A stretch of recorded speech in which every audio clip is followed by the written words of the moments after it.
Hi, and welcome to In Search of Insight, Nootropics Depot's monthly podcast.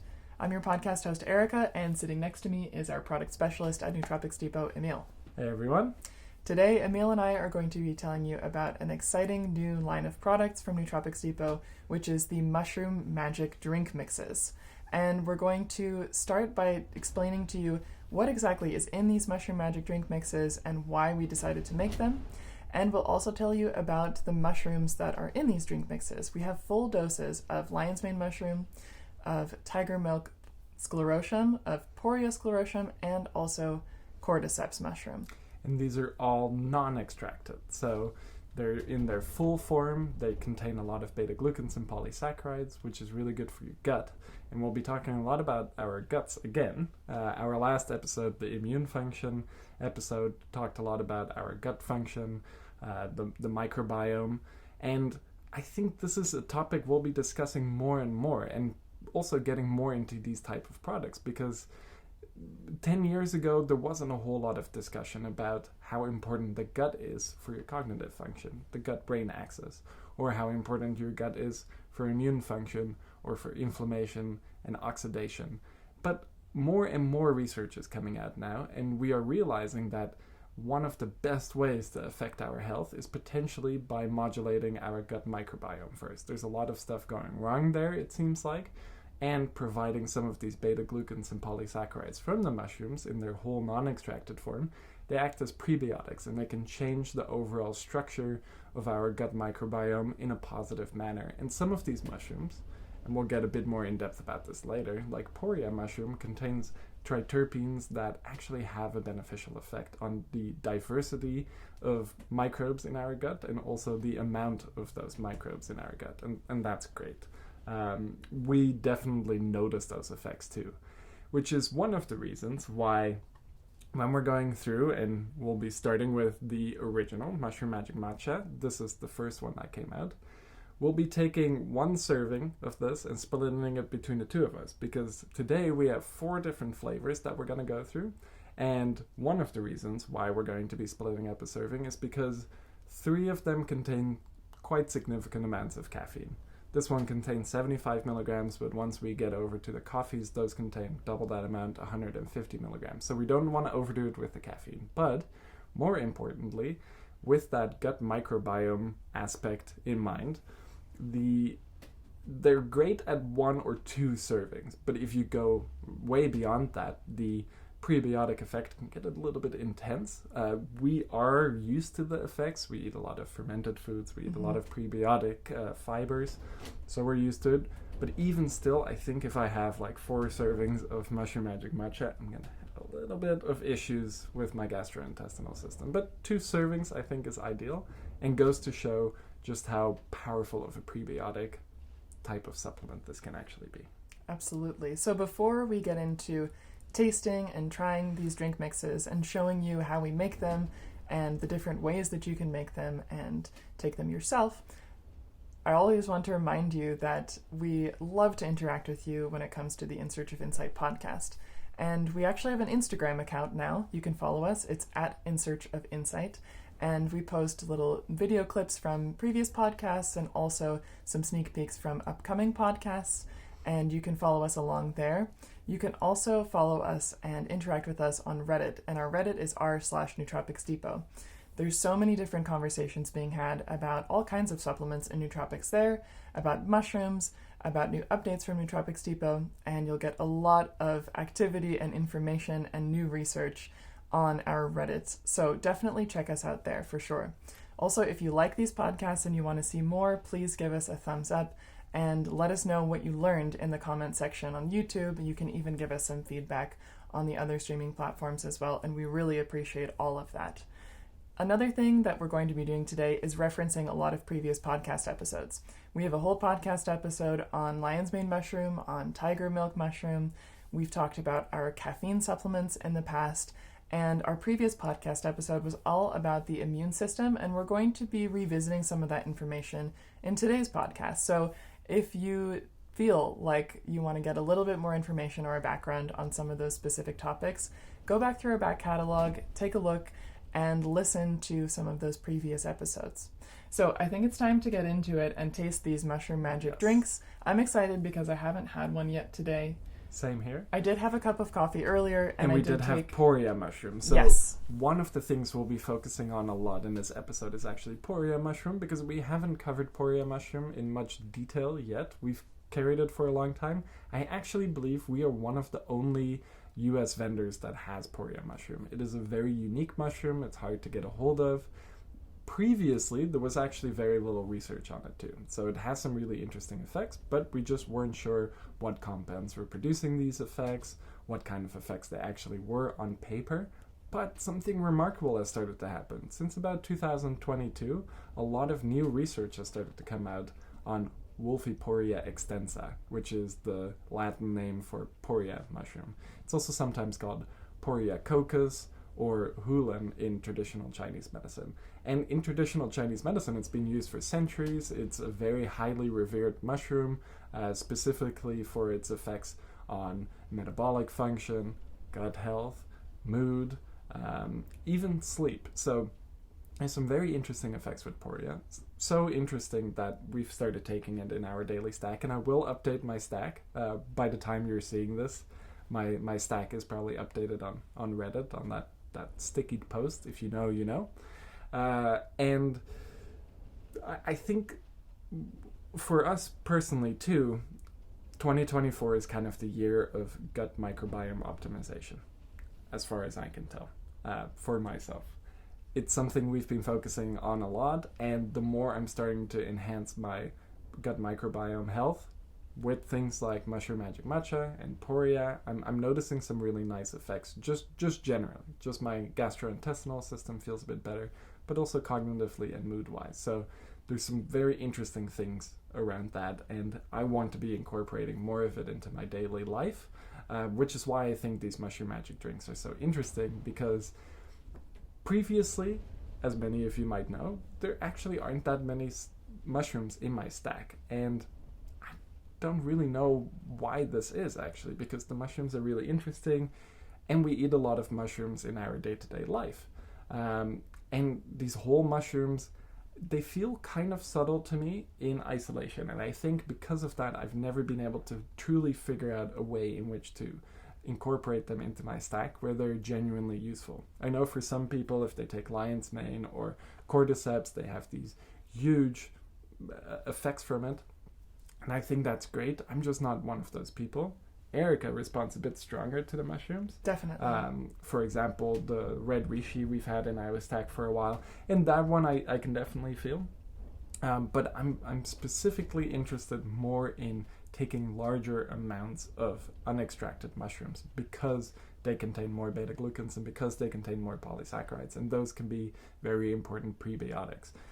But for that to be beneficial, I think you need to take larger amounts than just a single capsule of a mushroom. Like, you might need to take a few grams of mushrooms.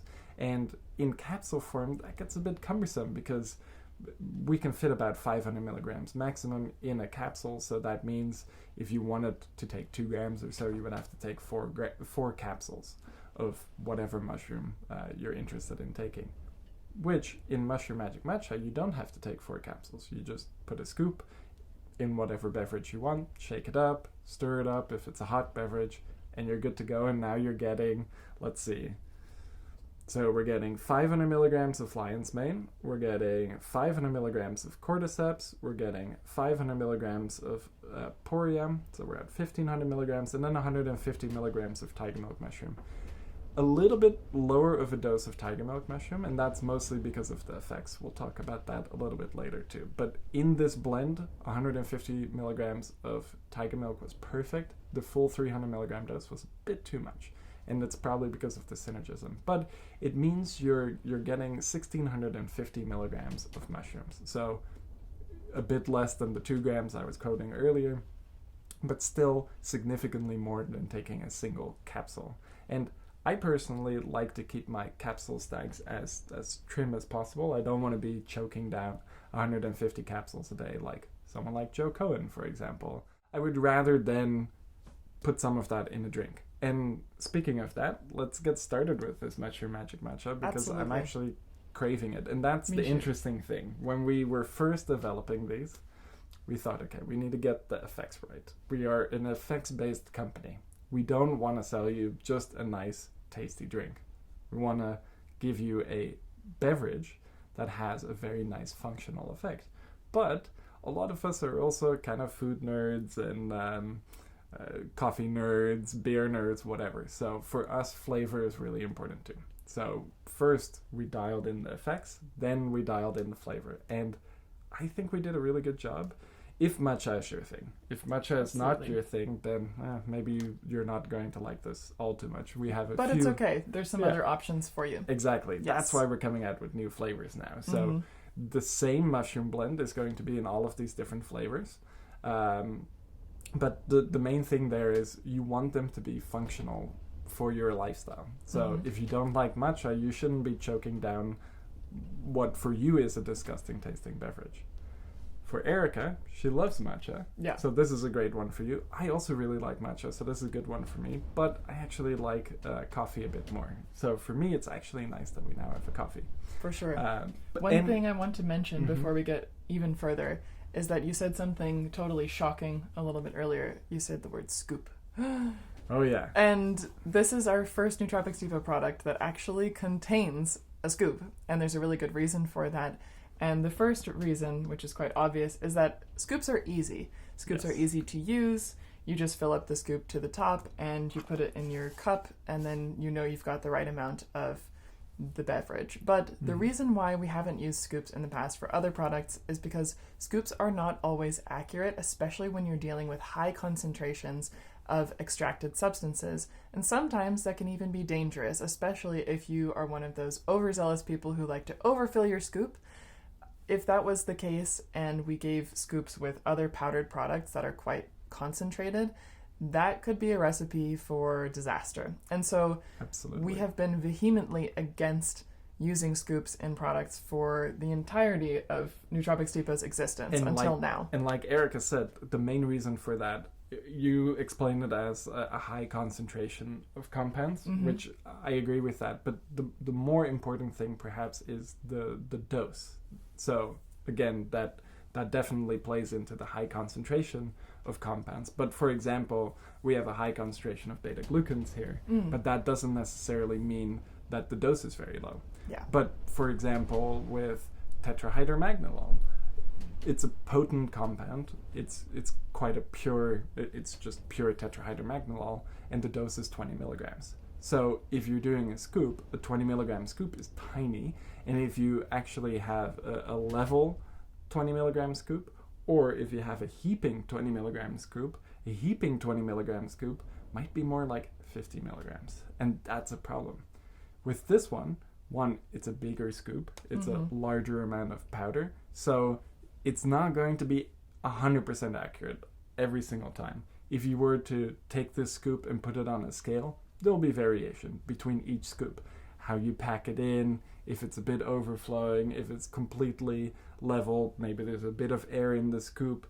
All sorts of things can happen, but when we're looking at a multi-gram scoop, if that multi-gram scoop is off by 100 or 200 milligrams, big deal. It doesn't really matter. And big deal as in not a big deal. Oh yeah, not a big deal.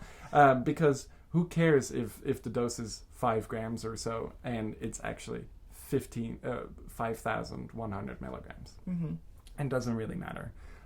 Especially in the case of these mushrooms, because that kind of difference between, a normal level scoop versus a slightly heaping scoop is not going to have such significant differences in terms of the perceptible effects. Yes.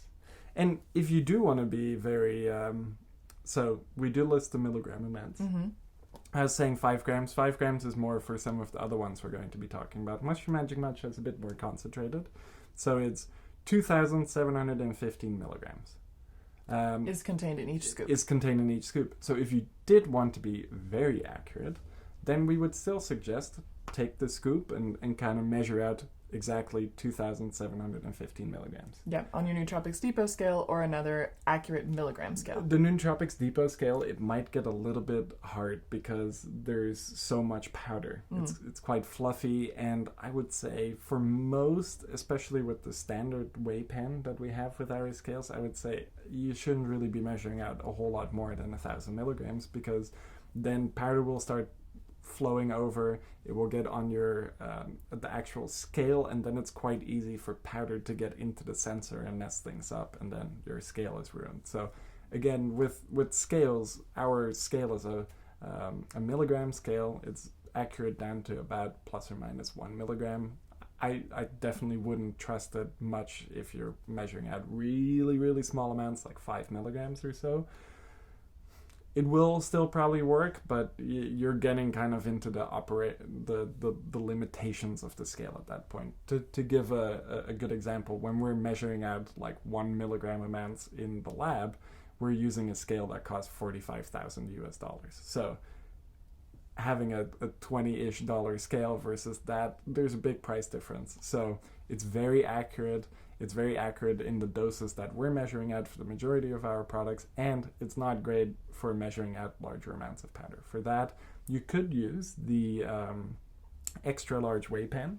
I thought that was kind of a unique addition because we were measuring out some fluffier powders, like maybe 1,500 milligrams, and we still wanted that resolution, but we needed more space. So we actually got some custom extra large weigh pans made, and you can fit more powder on there. Maybe then you can measure this out, but this could be the case for like a good kitchen scale. And in my opinion, everyone should have a good kitchen scale, because if you have a good kitchen scale, you can actually do recipes in grams. And trust me, that's going to be a game changer, because just like with what we're talking about with scoops, the problem, basically, if you're baking and you're using 1 cup of flour, 1 cup of, milk, and liquids is a little bit more consistent, but flour, depending on how it's milled, how fluffy it is, the amount of moisture it contains, how dense it is, etc., etc. 1 cup of brand X flour versus 1 cup of brand Y flour could be different with a couple of grams or so, 10%, whatever, and that will affect your baking, in my experience.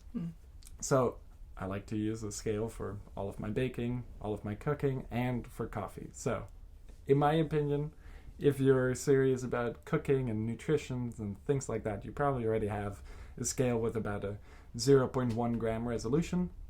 And then it's very easy to measure this at. But for the rest of us. Who are a little bit more, let's say, relaxed, and we like to have things fast and easy, the scoop is really effective. And I use the scoop every single time I take the Mushroom Magic drinks. I'm saying like all high and mighty, you can maybe still use a scale. I have never used a scale with these products. Yeah.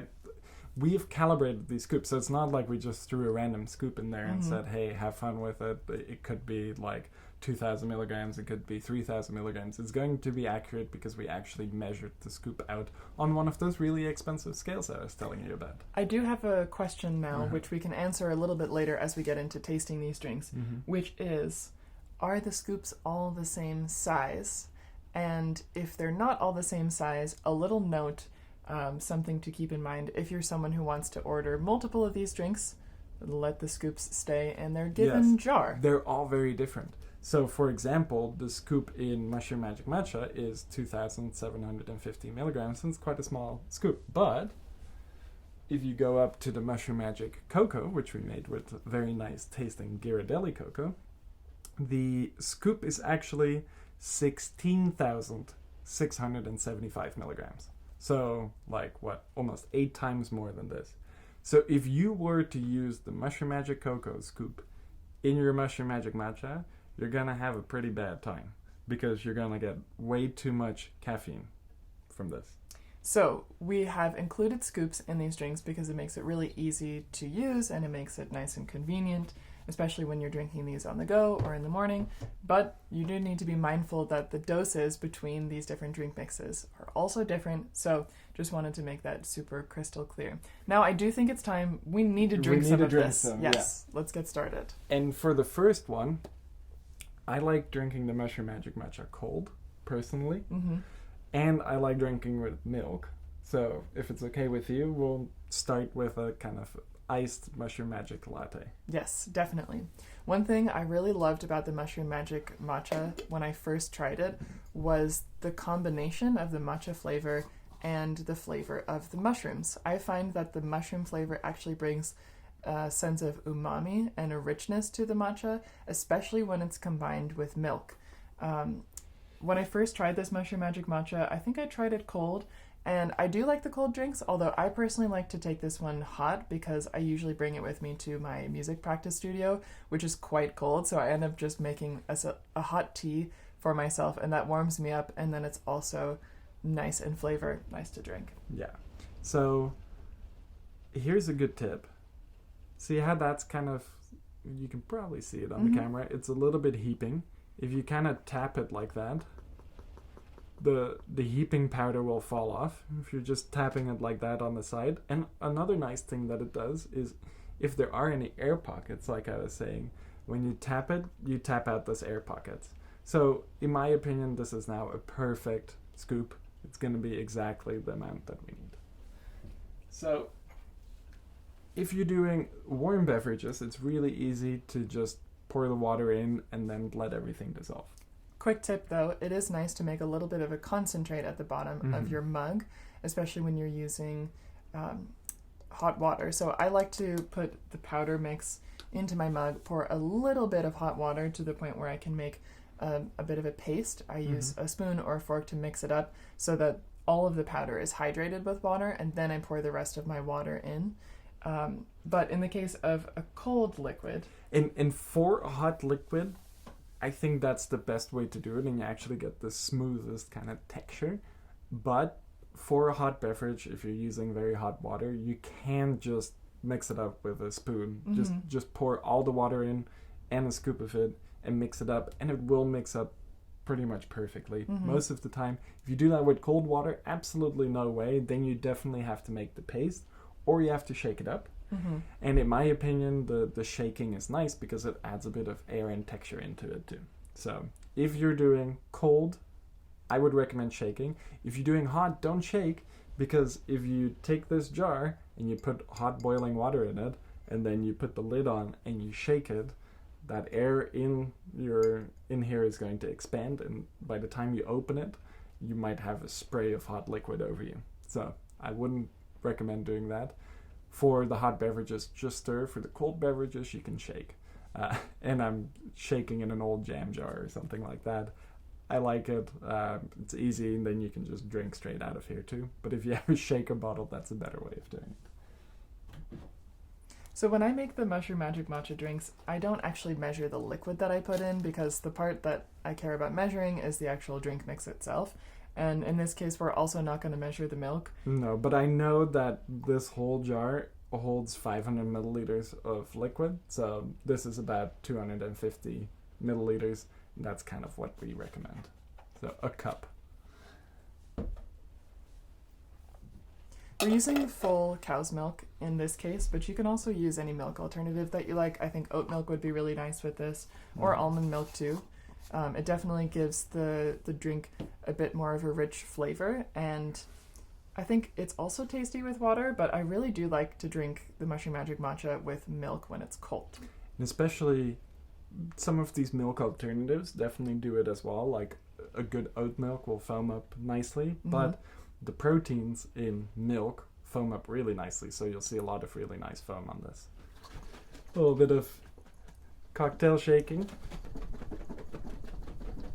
We can do a little bit of the binaural sound with this, but I'll edit this out.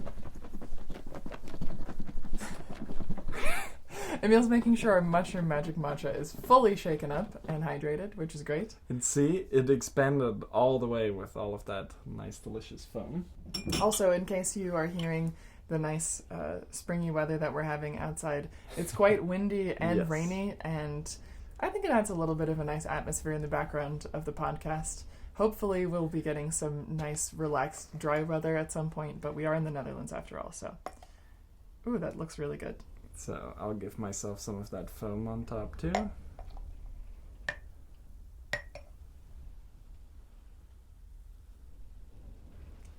I love the fact that these mushroom magic drinks make taking mushrooms more of a culinary experience. I think it's really fun, and it's something that I want to do every day, and I can wait until I feel the craving. Let's drink some Mushroom Magic Matcha. Yes. Cheers. Cheers.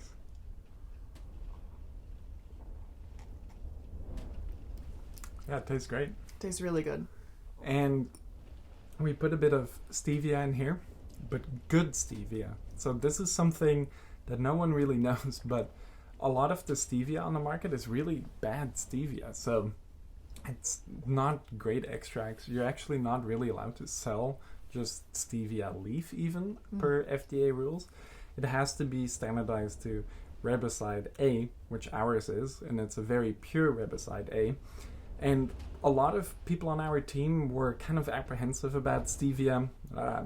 I never minded stevia. Paul never minded stevia, so we were okay with it. But when we actually got the really high quality riboside A stevia, the sweetness it produces is really clean.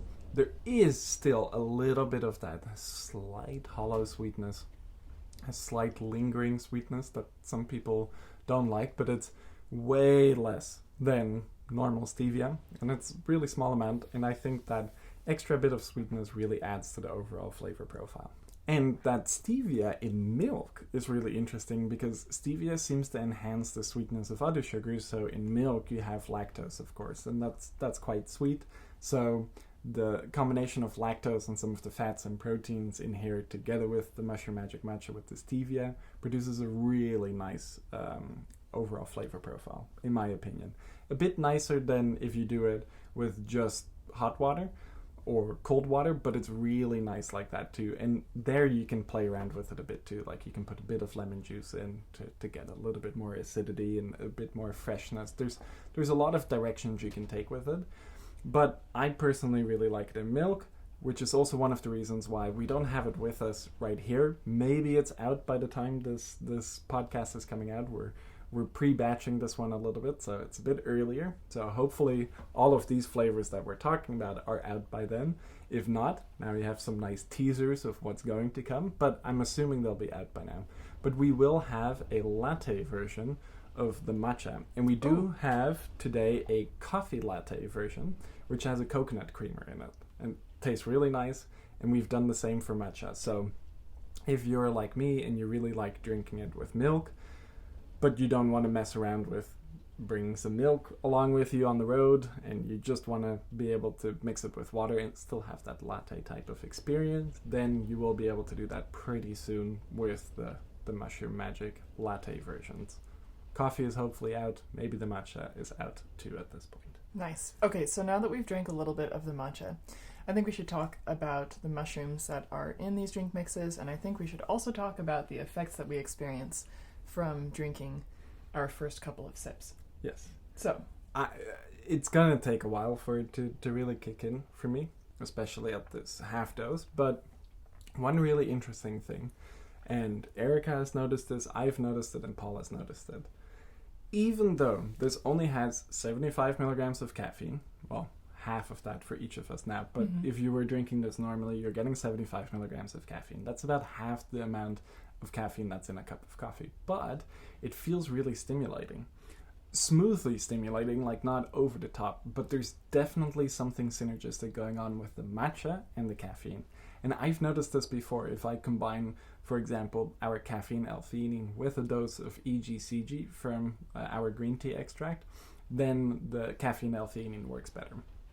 It's probably because the EGCG content blocks an enzyme called COMT, and COMT has an effect on some monoamines like dopamine and norepinephrine. So together with the caffeine, which is releasing some of these neurotransmitters like dopamine and norepinephrine, that's where the stimulating effects are coming from. And that's likely getting enhanced by the EGCG content of the matcha, which we do test the matcha for this. We're testing for total polyphenols, but it contains 10% polyphenols, which is quite a bit. And it does contain a decent amount of caffeine, around 25 milligrams. In our opinion, that wasn't enough to have it be a functional product where it's it's stimulating, it's smoothly stimulating, it's kind of a nice afternoon pick-me-up. That's where we initially were going with the Mushroom Magic Matcha, and then we liked it so much we started expanding the flavors and then the effects. But there is something really unique about the original that we made it that we haven't been able to capture with any of the other ones yet. Yeah, so there's something in the matcha that's definitely making it really uplifting, really mood boosting, and also perhaps slightly more relaxing than the other drink mixes like the coffee or the cocoa. Yes. And if you've watched one of our previous podcast episodes, the podcast episode where we talk about the Mushroom Magic Matcha, we discuss the effects that it has. And I've had some really beneficial effects from the Mushroom Magic Matcha. The very first couple of times I took it, it felt like a product that I had never taken before,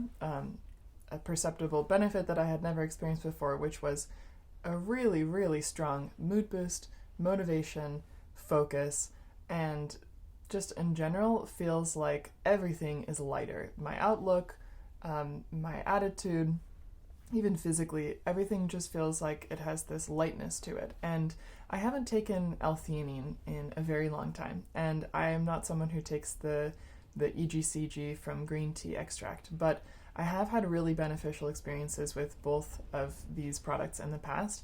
I just really like to take this Mushroom Magic Matcha because I like to have drinks, flavored drinks, comforting drinks, warm drinks, on a daily basis, and I'm really glad to have an option that includes matcha because I know that it's containing some of these relaxing compounds.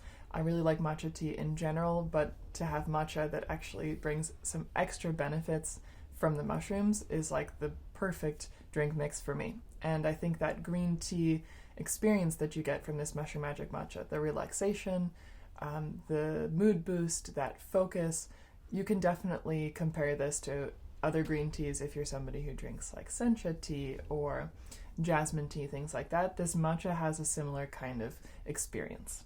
Yes, and you're not getting maybe as much matcha as you would if you're preparing it traditionally with matcha powder, and then you're actually getting a bit more caffeine too, which is one of the reasons, of course, why we added in a bit more caffeine. We could have added a lot more matcha, but then the flavor would have gotten quite strong. Right now where it's at, and you can kind of see it in the cup, it doesn't look bright green, as you might expect with matcha. And that's not because the matcha is of a low quality and it isn't green. It definitely is. It is bright green, exactly what you would expect from matcha. But we're not using that much of it. I believe we're using 1,000 milligrams. Let me just double check that on the label. We have so many of these formulations floating around, it's starting to become hard to keep track of it all. Yes, it is 1,000 milligrams. So just a gram of matcha powder, not too much, a nice balanced flavor. It's even going to be nice for people who aren't necessarily super into matcha. It's going to provide that nice little tangy kind of green tea flavor. Well, tangy is maybe not the right word, but you could say tangy. It definitely has a freshness to it. Yeah. There's a little bit of this classic matcha flavor, but combined with the mushrooms that are in it, it gives a nice sort of umami and satisfying drink just as a standalone. And one really important thing is matcha is expensive, very expensive. So in a product that's supposed to be mushrooms, and the matcha is basically only the flavoring, but then eventually we discovered that it's way more than a flavoring. Even at that 1,000 milligram dose, it's producing some really unique effects. So with that in mind, we are looking at releasing more premium versions where we kind of go, okay, cost is no longer an issue. We have these ones for anyone that wants to try the base mix, and we will have way more premium options that have more interesting mushrooms even in there, some extracts, and even more higher quality matcha. Of pretty much, we're trying one at the moment that's perhaps some of the best matcha we've had, and I've even done some matcha ceremonies in Japan.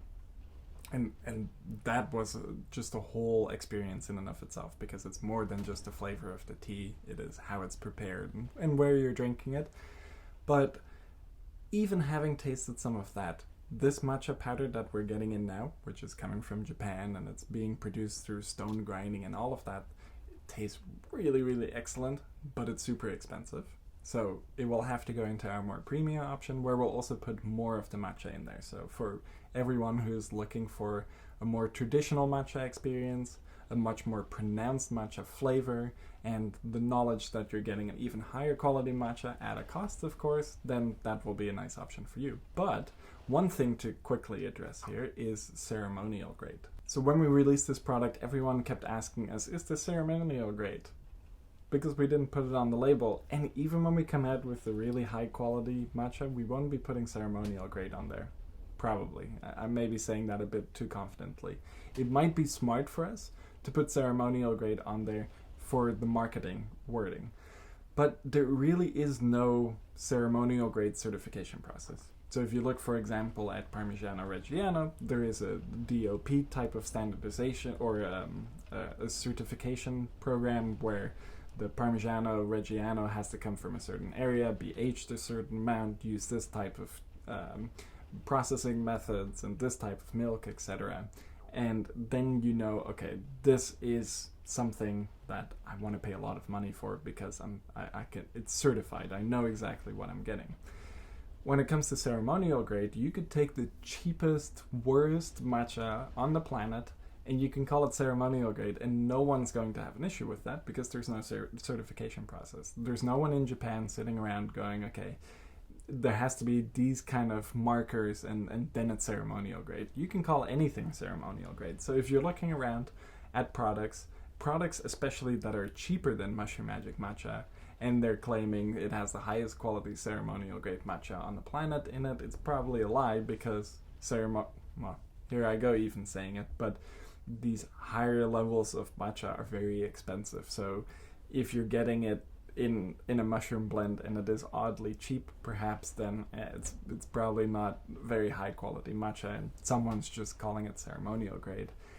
It's kind of hard to categorize some of these higher quality matchas, but you basically just have to trust first. You have to have a good relationship with the farm, the processor, and all of that.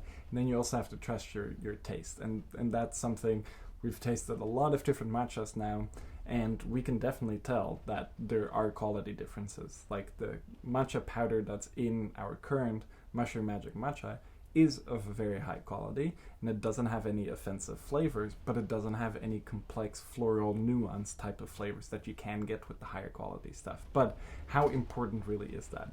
What's important is that you're getting a safe, high quality matcha, and that's exactly what you're getting with us. And you're getting it at a good price point. So basically, any matcha on the market that you're going to buy is not going to be tested for heavy metals. It's not going to be tested for a standardized percentage of polyphenols and for a caffeine amount, but that is what we are doing. So maybe you're not getting the best, most fancy matcha on the planet, but you are getting an effective matcha. Mm-hmm. And I think when you drink this, you can really notice that. Absolutely. And if you're looking for more of a traditional matcha flavor, then yes, we will come out with that in the future. But for now, I think this is a really good middle ground and a very nice drink, in my opinion. Absolutely. And I think it's time to start talking about the mushrooms that are actually in this drink. Yes. Because the matcha is the flavored part, and that's the part where we can have fun and think about our experiences with drinking matcha tea. But what we really want to get from these drink mixes is these really awesome magic mushrooms, which are inside. No, they're not actually magic. We just call it that because it's a fun name. So in these magic mushroom drinks, we have Poria, which is a Sclerotium. We have Tiger Milk, which is also a Sclerotium. We have Lion's Mane, and we have Cordyceps, which are fruiting body mushrooms. So let's start by talking about the Sclerotium mushrooms. What actually is a Sclerotium, why that's important, and what kind of effects we can have from Poria, and then also from Tiger Milk. Yeah, so Sclerotiums are very interesting, and not all mushrooms can form Sclerotium. So if you look at the basic life cycle of a mushroom, you're usually going from mycelium. That mycelium is going to inoculate whatever substrate it is on, and then once the conditions are right, the oxygen levels, the moisture levels, and the light levels is correct, then that mycelium is going to condense into hyphal knots, and then you get primordia, and then that primordia forms fruiting bodies. If you're looking at a mushroom that's producing Sclerotium, it goes a little bit different. So you have the mycelium. The same process starts like this. So you start from the mycelium, and then that mycelium starts to condense and condense and condense and condense. It gets really condensed, and it stores a lot of nutrients there in this kind of tuber-like structure, and you call that a sclerotium. Now that sclerotium is under the ground, and it can survive there for a really long time. And basically, it's just waiting. If it detects the perfect climate above the ground, then it can trigger a fruiting body to come from the sclerotium. And then the sclerotium takes all of that stored energy and nutrition and puts it in the fruiting body. So it's basically a reserve, an energy and nutrition reserve for the fruiting body. But what's really interesting, if you harvest it before it produces a fruiting body, then you get to consume all of that nutrition and all of those polysaccharides, all of those beta-glucans, all of those interesting triterpenes. So if you look at the beta-glucan content of the sclerotiums compared to the fruiting bodies, they're way higher too. So for the Poria mushroom, it's actually 55%, which I believe is one of the highest testing beta-glucan amounts out of any of our mushrooms. Maybe the only other one that comes close to it is tiger milk, which I believe has 50% beta-glucans. And some of these other mushrooms, like our lion's mane, for example, I believe it's only like 20 to 25% beta-glucans. So these beta-glucans definitely seem to be important reserves in the sclerotium before it forms a fruiting body. It is quite difficult to actually produce these sclerotiums, and as we've talked about in our tiger milk mushroom episode, where we go a lot more in depth about making these sclerotiums, it's a very different process than cultivating fruiting bodies or even mycelium, so the knowledge base isn't necessarily there to scale it up to a commercial level. So if you look, for example, in the US, there's a lot of people growing lion's mane, there's a lot of people growing Ganoderma lucidum and other types of culinary mushrooms, but not a lot of people are growing these sclerotiums in the US yet, even just hobbyists. There is one guy now who we've mentioned multiple times, I think, on this podcast, Terrestrial Fungi. He is actually now cultivating some of these Poria mushroom sclerotium, which I think is really interesting, and especially with all of this research that's coming out about Poria mushroom recently, there hasn't been a lot of research on it, which is one of the reasons why we haven't pushed super hard on Poria yet. But since 2022, there's a lot more research. There's some interest in the US of people actually growing it, more hobbyists and more professional people growing it. Maybe cultures will become available, and I think that's really interesting, but it's rare. So basically no one else is carrying tiger milk sclerotium and no one else is carrying Poria sclerotium. What are the main benefits that we can expect from Poria specifically? There's a lot of benefits you can expect from Poria, and if you look at some of this new research that's coming out, I think the most important thing is that it is acting as a very powerful prebiotic. Okay. And part of the reason is, of course, because these beta-glucans are very good prebiotics and they can easily be transformed by our gut bacteria into short-chain fatty acids like butyrate, for example. And if you look at this new research coming out on Poria, you see that if you give Poria to these animal models, then you see the microbiome starting to produce more butyrate, more short-chain fatty acids, and producing a higher density of receptors that respond to these short-chain fatty acids. And the triterpenes, the lanostane triterpenes that are in Poria mushroom, which, by the way, the ganoderic acid in Ganoderma lucidum, red reishi, is also a lanostane type triterpene. Ooh, it's really windy out there now. Maybe you can hear that. They contain similar triterpene compounds. For example, pachimic acid, I believe, is one of the main ones. And we have never tested for it, but reference standards do seem to be available. So I think, I'm hoping we can test for a pachimic acid content in our Poria mushroom soon, because I think it is kind of maybe one of the new mushrooms that's going to be a focus of interest, because for tiger milk mushroom, for example, I really love the effects of tiger milk mushroom, but they get a little bit intense after a while. They get like a bit stimulating. And Poria seems to be the more mellow counterpart, and they actually seem to stack really nicely. So there is some research showing that Poria actually has some GABAergic effects. It can help with sleep. I feel like it doesn't make me sleepy, but it gives me a nice mood boost that is more on the calm side. And I think that's one of the reasons why it goes so nicely in Mushroom Magic Matcha. And that's why, or just all of the Mushroom Magics, because for the core line of the Mushroom Magics, they all contain the same mushroom blend because we think that's the most important, and then they have different flavorings and different levels of caffeine. And that definitely changes the effects profile quite a bit. But for now, the mushroom blend is the same. And I think the slightly relaxing effects, but also mood-boosting effects of Poria mushroom, together with the slightly stimulating effects of Cordyceps, and the uplifting effects of lion's mane, and then the slightly stimulating effects of tiger milk mushroom, they all combine to produce a very nice, smooth, mood-boosting, uplifting type of effect. And I think Poria plays a major role there. And probably because of its gut microbiota regulating effects. And there's also another interesting research paper where, unfortunately, I haven't been able to access the full version, so I've only been able to read the abstract, but it looks like Poria mushroom also has an influence on the transmission of gut peptides throughout the body. So it can produce perhaps more peptides, and that could have some beneficial effects. I'm not sure yet. Some of these research studies are so new that they're not showing up on the common sources where we look for papers. But I think in general you can categorize Poria as being a mushroom that's very important for gut microbiota health. These triterpenes also seem to enhance the diversity and the total amount of bacteria. So the amount of different types of bacteria and then the amount of those bacteria. It's enhancing both. And it's probably enhancing the diversity of bacteria mainly through the beta-glucan content, and maybe the amount is being regulated by the triterpenes. It's a bit hard at this point to really pinpoint what it's doing, and I think we're on kind of the cutting edge of mushrooms with Poria, because it is a mushroom that's existed for a really long time, but is only more recently coming into the research world and being reevaluated as a very interesting mushroom. So it also has great effects on glucose processing. It has an effect on upregulating the GLUT4 transporter, so it can shuttle glucose around. It can actually enhance collagen production and hyaluronic acid production, so it can have some beneficial skin effects, like white jelly too.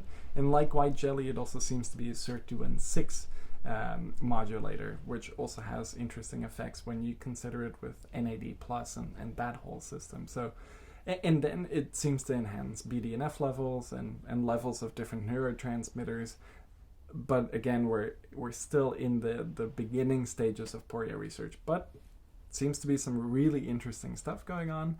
And it might be one of my favorite mushrooms at the moment, because when we started taking Mushroom Magic Matcha, I've taken Cordyceps, I've taken lion's mane and tiger milk, and they're all great, but I haven't really latched onto one of them. But I have been latching on to the Mushroom Magic Matcha and the other Mushroom Magic drinks, because I like the effects so much, and especially the gut health effects. I feel like when I'm drinking these Mushroom Magics regularly, then it There's sounds, no nice way of saying this, so just go for it. it feels like my gastrointestinal tract is lubricated, so I'm having a very easy time passing my stool, which in my experience is an indication that I'm consuming more kind of fibrous type of compounds. And that's another interesting thing about Poria. It seems to enhance the mucus layers in our gastrointestinal system, so that might have an effect too on the motility. But anyways, my bathroom trips have been very regular, and that has started after drinking 1 or 2 servings of Mushroom Magic Matcha. So I feel like my gastrointestinal system was fairly well optimized, with things like Xanadin 3 glucoside already in my stack and Sustange being in my stack, which all have a beneficial effect on the gut microbiota. But when I added in Mushroom Magic Matcha, that really enhanced. And for the last 2 days, when we've also been taking Poria and I didn't take Mushroom Magic Matcha, I had very similar effects on my gastrointestinal system. So I do think a lot of that is down to the Poria. But of course, the other mushrooms are also delivering beta-glucans, and they are also going to have a prebiotic effect. So everything together, I think, makes for a very nice prebiotic effect. Before we start talking about tiger milk mushroom, let's pour another drink. Yes, let's do that. So what should we go till next? By the way, I'm starting to notice it's mild because it's half a serving, but there's like a nice warmth building in me. And I was having kind of right here, kind of a stuck muscle going up in here. And it's bothering me and kind of giving me a headache, but I feel it kind of loosening up. So there definitely seems to be some inflammation regulating effects. And there is actually some new research on Poria mushroom that it has pretty potent inflammation regulating effects. So perhaps. I also, before starting this episode, I did take a new botanical that we're working on. Again, since we're recording this one a little bit earlier, I'm not sure if this will be out yet, so I won't talk all too much about it. But it is a different take on Boswellia. And maybe if you've heard me talk on Reddit, Boswellia hasn't worked yet for me, our phytosome, but this really does work. So over the last half hour or so, I have felt that kind of dissolving a little bit, that tension in this nerve or muscle here. But the Mushroom Magic Matcha is adding to that too, which is really nice. So I feel like now with that new Boswellia and the Mushroom Magic Matcha, my issue is almost completely resolved, which is really nice. That's awesome. Okay, what are we going to move on to next? So let's do another ice drink. Yeah, let's stick with the cold first and then go for the hot later. So yes. What would you say is the other nice drink to take cold? I really like the coffee, the Mushroom Magic coffee, which has no sweetener in there. This is more for the hardcore coffee drinkers. But what's really nice about it is we tried a bunch of different instant coffees and we didn't really like any of them. And then we tried an instant espresso powder. And the instant espresso powder gave with it a bit more richness that you would find in an espresso-based drink. And I find that espresso powder mixes really well with milk. So let's do it. Just purely that. It kind of tastes like a Starbucks Frappuccino type of drink minus the crazy sweetness. So I really like that. So before we take the Mushroom Magic coffee latte, I do want to touch a little bit on the perceptible benefits that I've experienced from the Mushroom Magic Matcha. Yes.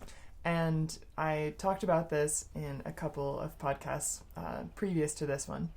I find that the Mushroom Magic Matcha is really effective for managing inflammation, and I notice this specifically when I am practicing my instrument. I can get some tension in my wrist and also my elbow and my shoulder. I play a stringed instrument, so I'm really using my left hand in a completely different way than my right hand, and sometimes if I'm pushing myself really far, I can get quite a bit of inflammation and quite a bit of soreness in this whole arm, actually on my whole left side of my body. And when I take the Mushroom Magic Matcha, especially in the beginning of a practice session, I find that it helps me to relax to the point where I feel a lot freer and I feel more confident to push myself in my technique practice, to trust my body and to not basically go beyond my capacity, but to stay right at that maybe 85% of my capacity, that edge where I'm gaining strength, where I am pushing myself and improving my technique, but I'm not experiencing this kind of overworking for my muscles. So the Mushroom Magic Matcha helps me to physically relax and also to stay focused, which means that I'm not going to push myself too far in that kind of physical practice scenario. I've also experienced the same thing in the context of doing a yoga class and taking the Mushroom Magic Matcha before that. I also find that it helps me to stay a little bit more in tune with my body, and that inflammation support is definitely a part of that. Another thing I love about the Mushroom Magic Matcha is that it really helps me to focus, and one thing that I've noticed that helps that focus is that my mood feels a lot more regular when I take the Mushroom Magic Matcha. So sometimes I find it can be challenging to really lock into a focused practice session or maybe lock into a focused work session, because I can have a lot of different scenarios and memories and experiences that sort of circle through my brain. And some of these things can be really pleasant, some of them can be unpleasant, but if I stick with a particular scenario, or if I'm really thinking and pondering something, that can make me frustrated, or it might make me a little bit sad, or it might make me feel emotional, and that really distracts from my ability to focus on a task. So one amazing effect that I've experienced from the Mushroom Magic Matcha is that it allows me to focus on a task, and it dampens a little bit of that emotional response that I have when dealing with some of these like recurring thoughts that happen throughout the day. And part of this this experience of these recurring thoughts, or maybe you could call them intrusive thoughts, is mindfulness. But another part for sure is basically adjusting my stack and taking the products that really help me to relax and be present and to do what's right in front of me rather than trying to rush too far ahead, or rather than worrying about what wasn't finished from yesterday. So the Mushroom Magic Matcha to me is a really, really important part of basically staying present. And I like to take this drink before I'm doing something important, before I'm doing work that requires me to be extremely focused. And it also helps me to relax into that level of deep and intense focus, which I can sustain for multiple hours. And that's not something I can really do so effectively without the Mushroom Magic Matcha. Which brings up an interesting point. You've tried all of these separately, right? Yes. Like you've tried caffeine on its own many times. Of course. Matcha, you've tried many times. I love matcha. Lion's mane, you have.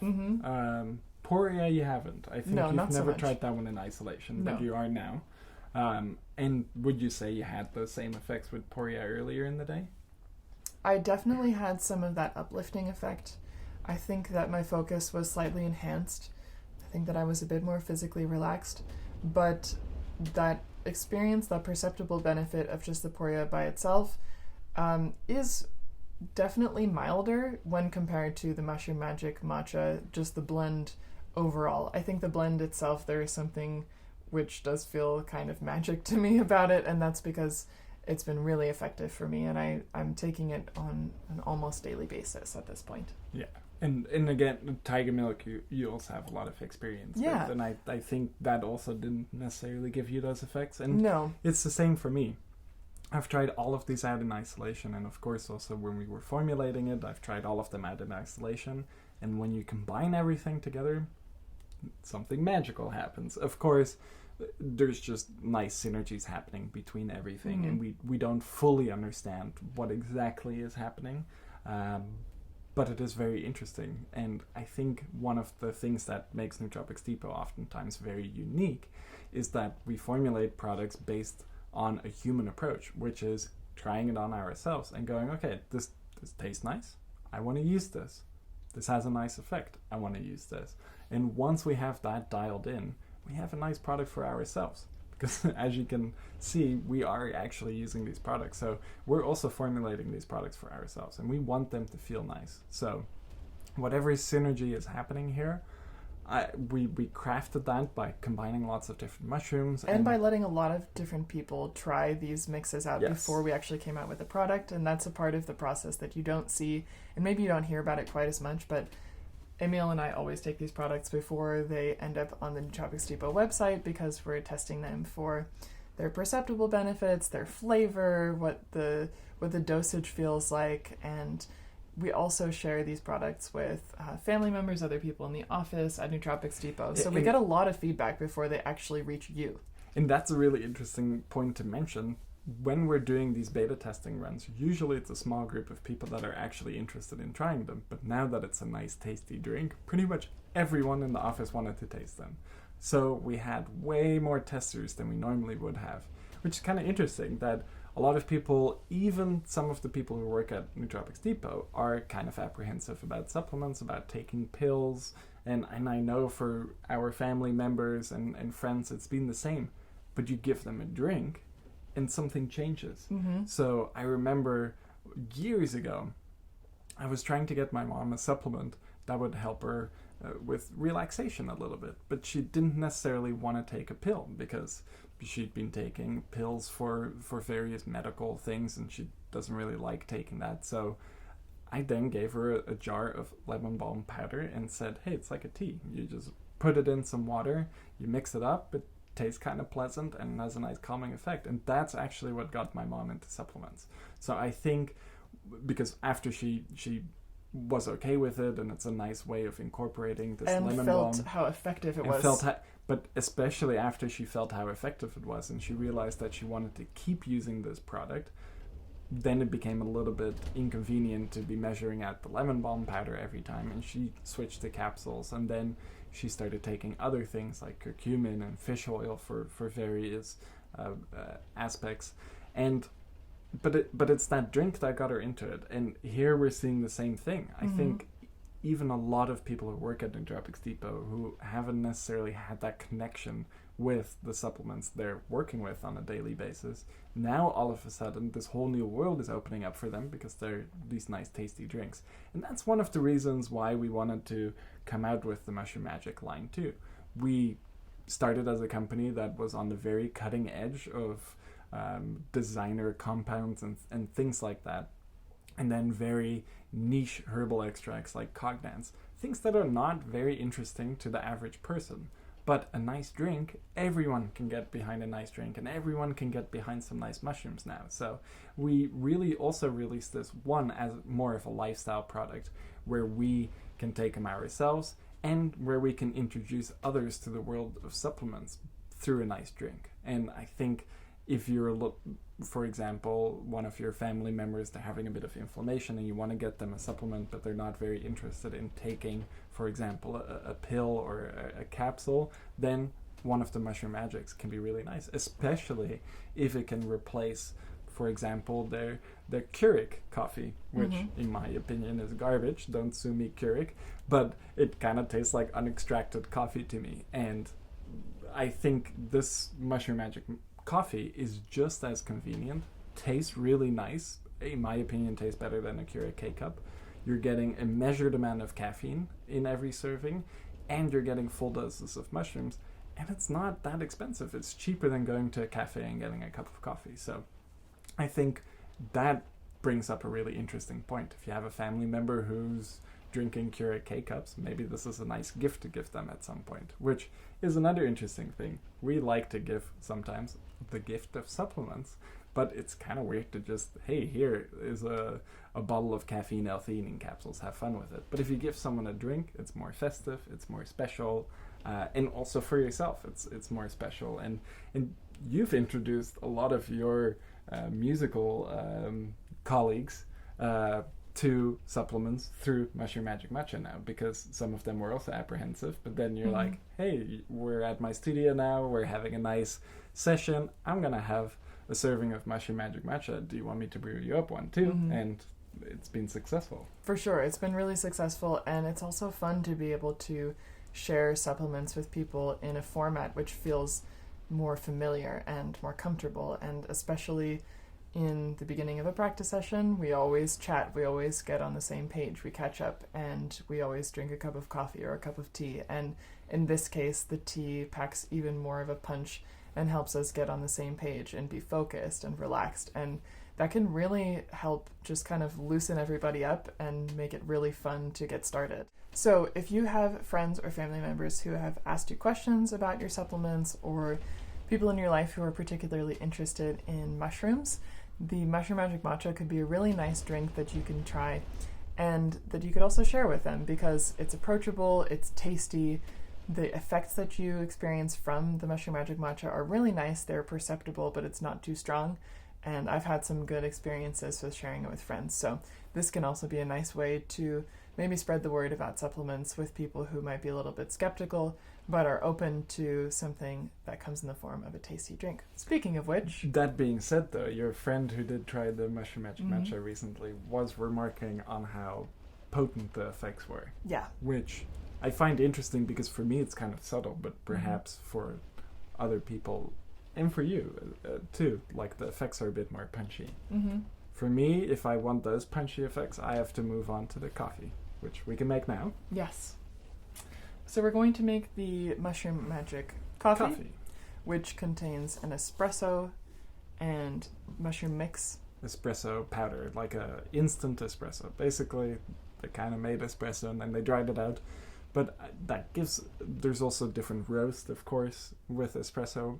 and it gives a nice nuttiness that works together with the nuttiness of some of these mushrooms, and it produces a really nice flavor, and I really like it with cold milk again. It's also nice with hot water, by the way. Tastes like, unremarkable coffee in a sense, which is good, because in some of these other mushroom coffees that we've tried, they just tasted awful. So to have just a very classic coffee profile, I think that, like I was saying earlier, this would definitely beat a Keurig K-Cup, and it would definitely beat like a McDonald's cup of coffee or a gas station cup of coffee. So I know for myself, definitely, if we go travel and I know I'm not going to be close to any good coffee shops, I'll be bringing this with, because it's the most satisfying instant coffee option I found. There are some nice fancy instant coffees now, but then I think this is much more interesting. If you're going to drink instant coffee, you might as well get some nice mushrooms in. For sure.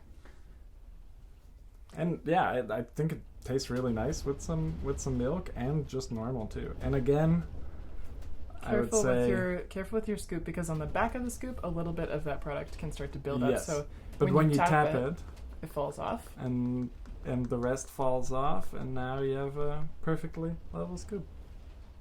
So we're going to take, again, a full dose, but we're splitting it between the two of us. So we're actually taking a half dose of the Mushroom Magic coffee. Because now the caffeine levels are going to start ramping up. Because we're going to do 2 different coffees kind of back to back. This is 150 milligrams of caffeine total per scoop. So we're getting 75 milligrams each. And the Mushroom Magic Matcha is 75 milligrams. So we get half of that. So that's 37.5 milligrams. So we're riding a little bit above 100 milligrams of caffeine at this point, which for us is a very manageable dose. For some people, this might start getting into slight overstimulation territory. For me, it's perfect. Can I grab that jar for a second? I want to point out something else which I find just really fun about these Mushroom Magic drinks, which is that each of them have really specific packaging, and the Mushroom Magic coffee has a nice little illustration. Let me see if I can get this in focus for you. Perhaps it won't, but anyways, there's some cordyceps and some lion's mane along with a cup of coffee, and there's also these great little sayings, and this one for the Mushroom Magic coffee says, "A shroomed up take on the old jitter juice." And I just think it's fun that with Nootropics Depot products, we don't really take ourselves too seriously, and I like that this is a product which is really effective, but it's also something really nice to keep on your kitchen counter or to have in, your cabinet, and just having a little bit more description on there. I don't know, it makes it like a fun experience to look at and to take every day. It definitely does. And do you know what it says for the Mushroom Magic Matcha? I can't remember. I'm usually so eager to drink it that I don't think about. Say that 5 times fast. Mushroom Magic Matcha, Mushroom Magic Matcha, Mushroom Magic Matcha, Mushroom Magic Matcha, Mushroom Magic Matcha. Nice! Okay. Let's do it. All right. Do you have your glass over there? Yes. So we didn't have that much milk left, so this is a bit more concentrated. This is like a Mushroom Magic coffee latte flat white, if you will.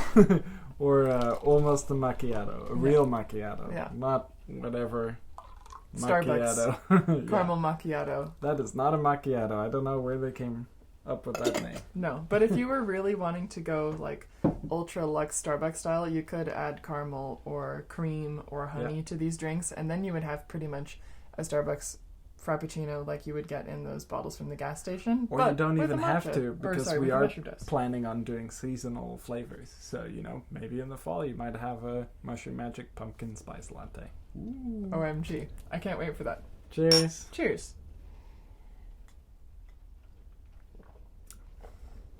Very nice.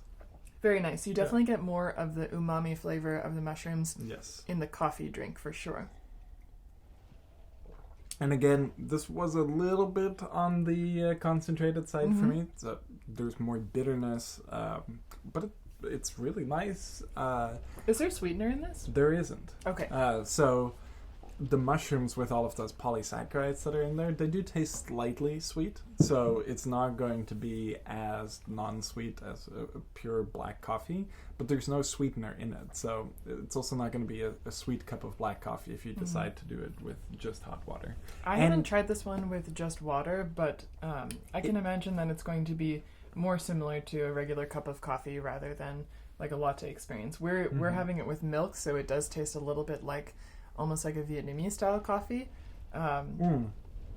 That's a really good way of describing it. And I think actually if you do this with a bit of condensed milk, that would be tasty. It'd be really nice. Yeah. Of course, then you're getting sugars, and a lot of people are anti-sugar these days. I don't really care. Sugars can be good for your gut too, like we talked about in our last month's podcast episode. Yes. But we won't get into that. What we want to talk about now is the next mushroom that's a part of this mushroom blend in each of these drinks, and that is the tiger milk Sclerotium. And the Sclerotium, you understand, is quite similar to the Sclerotium from the Poria mushroom, but of course it's a different variety. It's the tiger milk mushroom.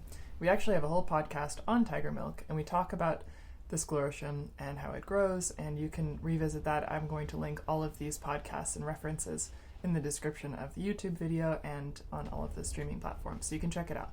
But this Sclerotium, it has all of these nutrients. It's kind of this almost egg yolk type concept that is hanging out below ground, waiting for the perfect temperature so that it can spring up and create a fruiting body. But we want to get all of those nutrients from the Sclerotium when it's still underground, because that's when everything is most concentrated. And that's the case for the tiger milk Sclerotium that's in all of the Mushroom Magic drinks. And the common knowledge with tiger milk too, even the traditional knowledge. So this is, if you watch the Tiger Milk Mushroom podcast, we go into the history of tiger milk a lot more, but it is being used a lot in the traditional settings too, so in Malaysia primarily. And then you have to go find it in the wild, and that's really hard because the tiger milk mushroom grows really far apart, and the only way you can find it is if it has actually started to sprout a fruiting body.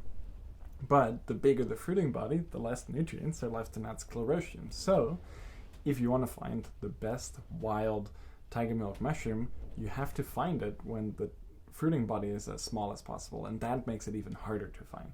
So it's really interesting that we're now working together with a Malaysian lab that has figured out a way to actually cultivate the Sclerotium and harvest it before any fruiting occurs. So they basically limit any fruiting from possibly occurring, which keeps all of the nutrients in there, which means we get to take them.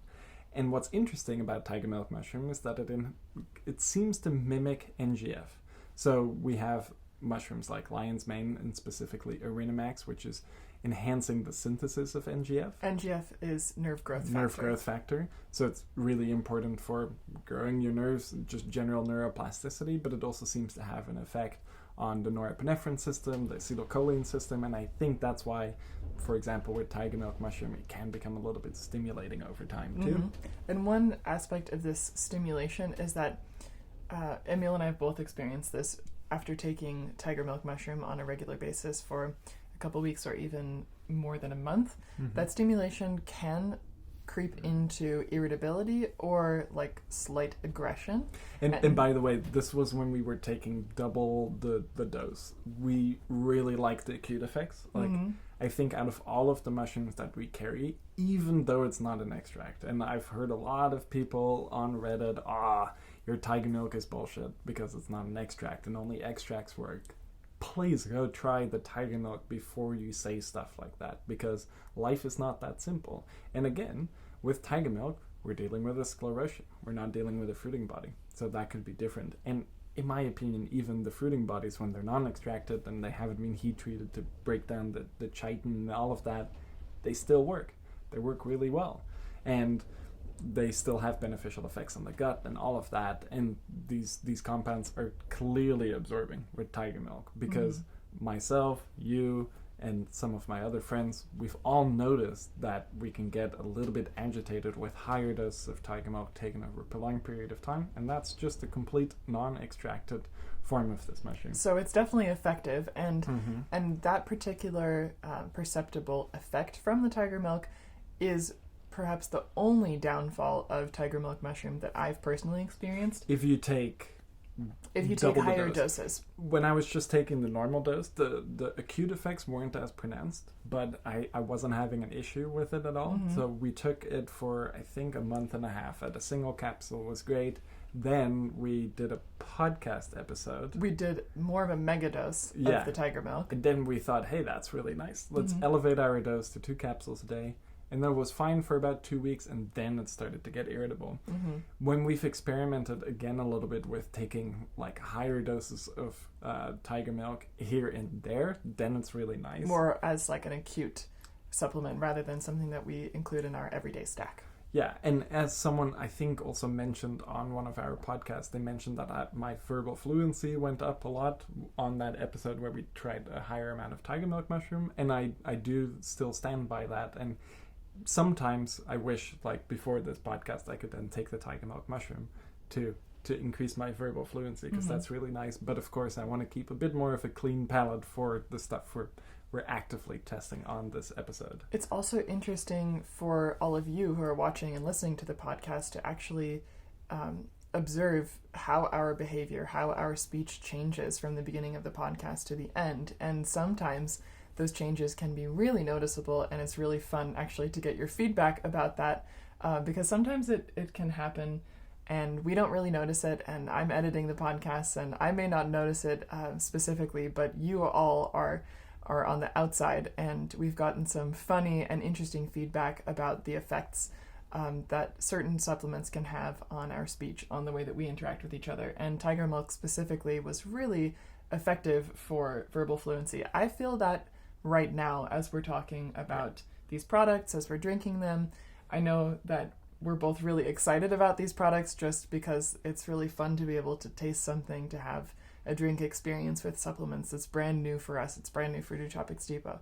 But beyond that excitement, I also feel just like genuinely excited and uplifted by these drinks. Yes. And tiger milk for sure has an uplifting and stimulating property, but because we know that it's quite potent and quite strong, in the Mushroom Magic Matcha, the tiger milk dose is slightly lower than the other mushrooms. And is that also the case for the Mushroom Magic Coffee? Yeah, the blend of mushrooms is exactly the same. If you're doing the Mushroom Magic Cocoa, the Mushroom Magic Coffee, the Mushroom Magic Matcha, the Mushroom Magic Coffee Latte, and all of the other ones, the mushroom blend is the same. Nothing is changing there. So meaning that the dose of each mushroom, lion's mane, cordyceps, poria, and tiger milk, the dose of each mushroom variety is going to be the same across the different flavors. But yes, of course, the actual volume of the powder mix is going to be a little bit different between the different drinks. Speaking of which, what is the dosage for the Mushroom Magic Coffee? I think I have the jar here. You do? Yes. Let's take a look. This scoop is 3,255 milligrams. So this is going to be a larger scoop than the Mushroom Magic Matcha. Here is an interesting thing. I think the scoop is actually the same size. Really? Let's compare. No, it is bigger. So the Mushroom Magic, but not by a whole lot. Coffee scoop is a bit of a deeper scoop. That's why it's important to not get these mixed up. So don't just be switching jars. Keep them with the jar that they came with. So we're doing this visually, but you can actually see this is a 6.5 cc scoop. What is yours? Mine is a 7.5 cc scoop. Okay. There you go. Yeah. When I just grabbed them out of the jar, they look very similar, because if you go, for example, to the Mushroom Magic Cocoa, the scoop is huge. Yeah. But here it's quite a bit less. Which reminds me, I have to go grab my Mushroom Magic Cocoa scoop. Okay, great. And we're back with scoops. So with that in mind, what do you want to go to next? Do you want to do, because we want to do the warm drinks now, right? Yes, let's do the warm drinks. But I do need to chill for a little while on the caffeine. So let's actually jump into the Mushroom Magic Cocoa. So this is interesting too. I'm not very sensitive to caffeine, but Erika is, so you might see some differences too. I could just keep pounding these caffeinated drinks and I'd be fine. Yeah, I'll start getting a bit manic and very jittery, but I never really have issues with that, but you do. So for you, some of these, like Mushroom Magic Matcha or Mushroom Magic Cocoa, are much more interesting options.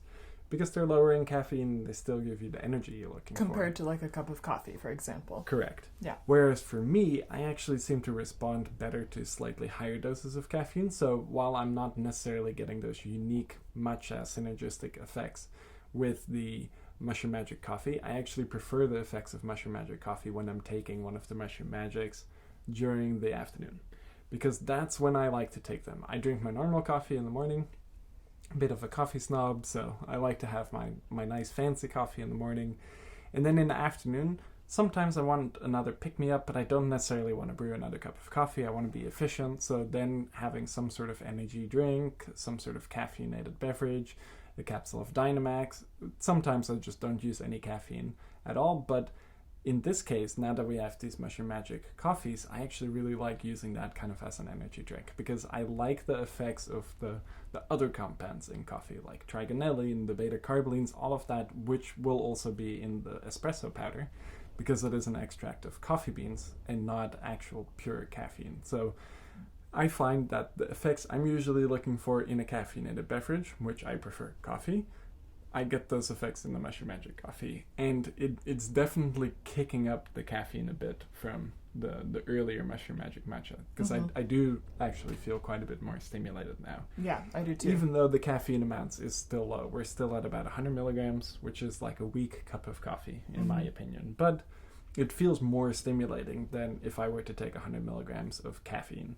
Way more stimulating. Yeah, absolutely. And that's because of the stimulating mushrooms that are in these Mushroom Magic drinks. And Tiger Milk we talked about, and we talked about the stimulating effects. I think that can be really beneficial, especially at the doses that we have in the Mushroom Magic drinks. Another benefit of Tiger Milk mushroom is that it's really beneficial for our respiratory system. And this is something that I've definitely noticed when taking just the regular Tiger Milk capsules by itself. I also noticed that with the Mushroom Magic drinks. But what are some other of the perceptible and non-perceptible benefits of Tiger Milk specifically?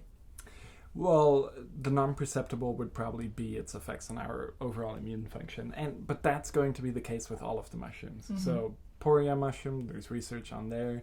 It's helping with the balance between Th1 and Th2 cells, which is part of our adaptive immune system. So if you want to learn a bit more about that, although we don't really go into those type of granular detail about the adaptive immune system, but there is compounds in Poria which help enhance the adaptive immune system, which help enhance the innate immune system, and the same thing in Tiger Milk mushroom. Yes, you have those respiratory enhancement effects, but also Tiger Milk mushroom seems to be very beneficial for blocking the entrance of pathogens even in the lungs, so it can have a protective effect there too.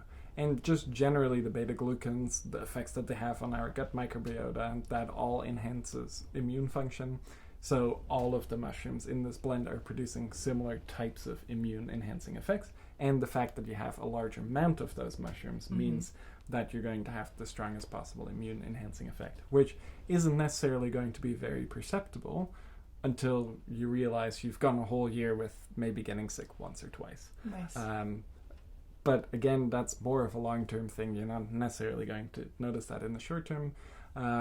So yeah, with Tiger Milk, I would say most of the effects are pretty noticeable. Again, for me, it's one of the more noticeable mushrooms.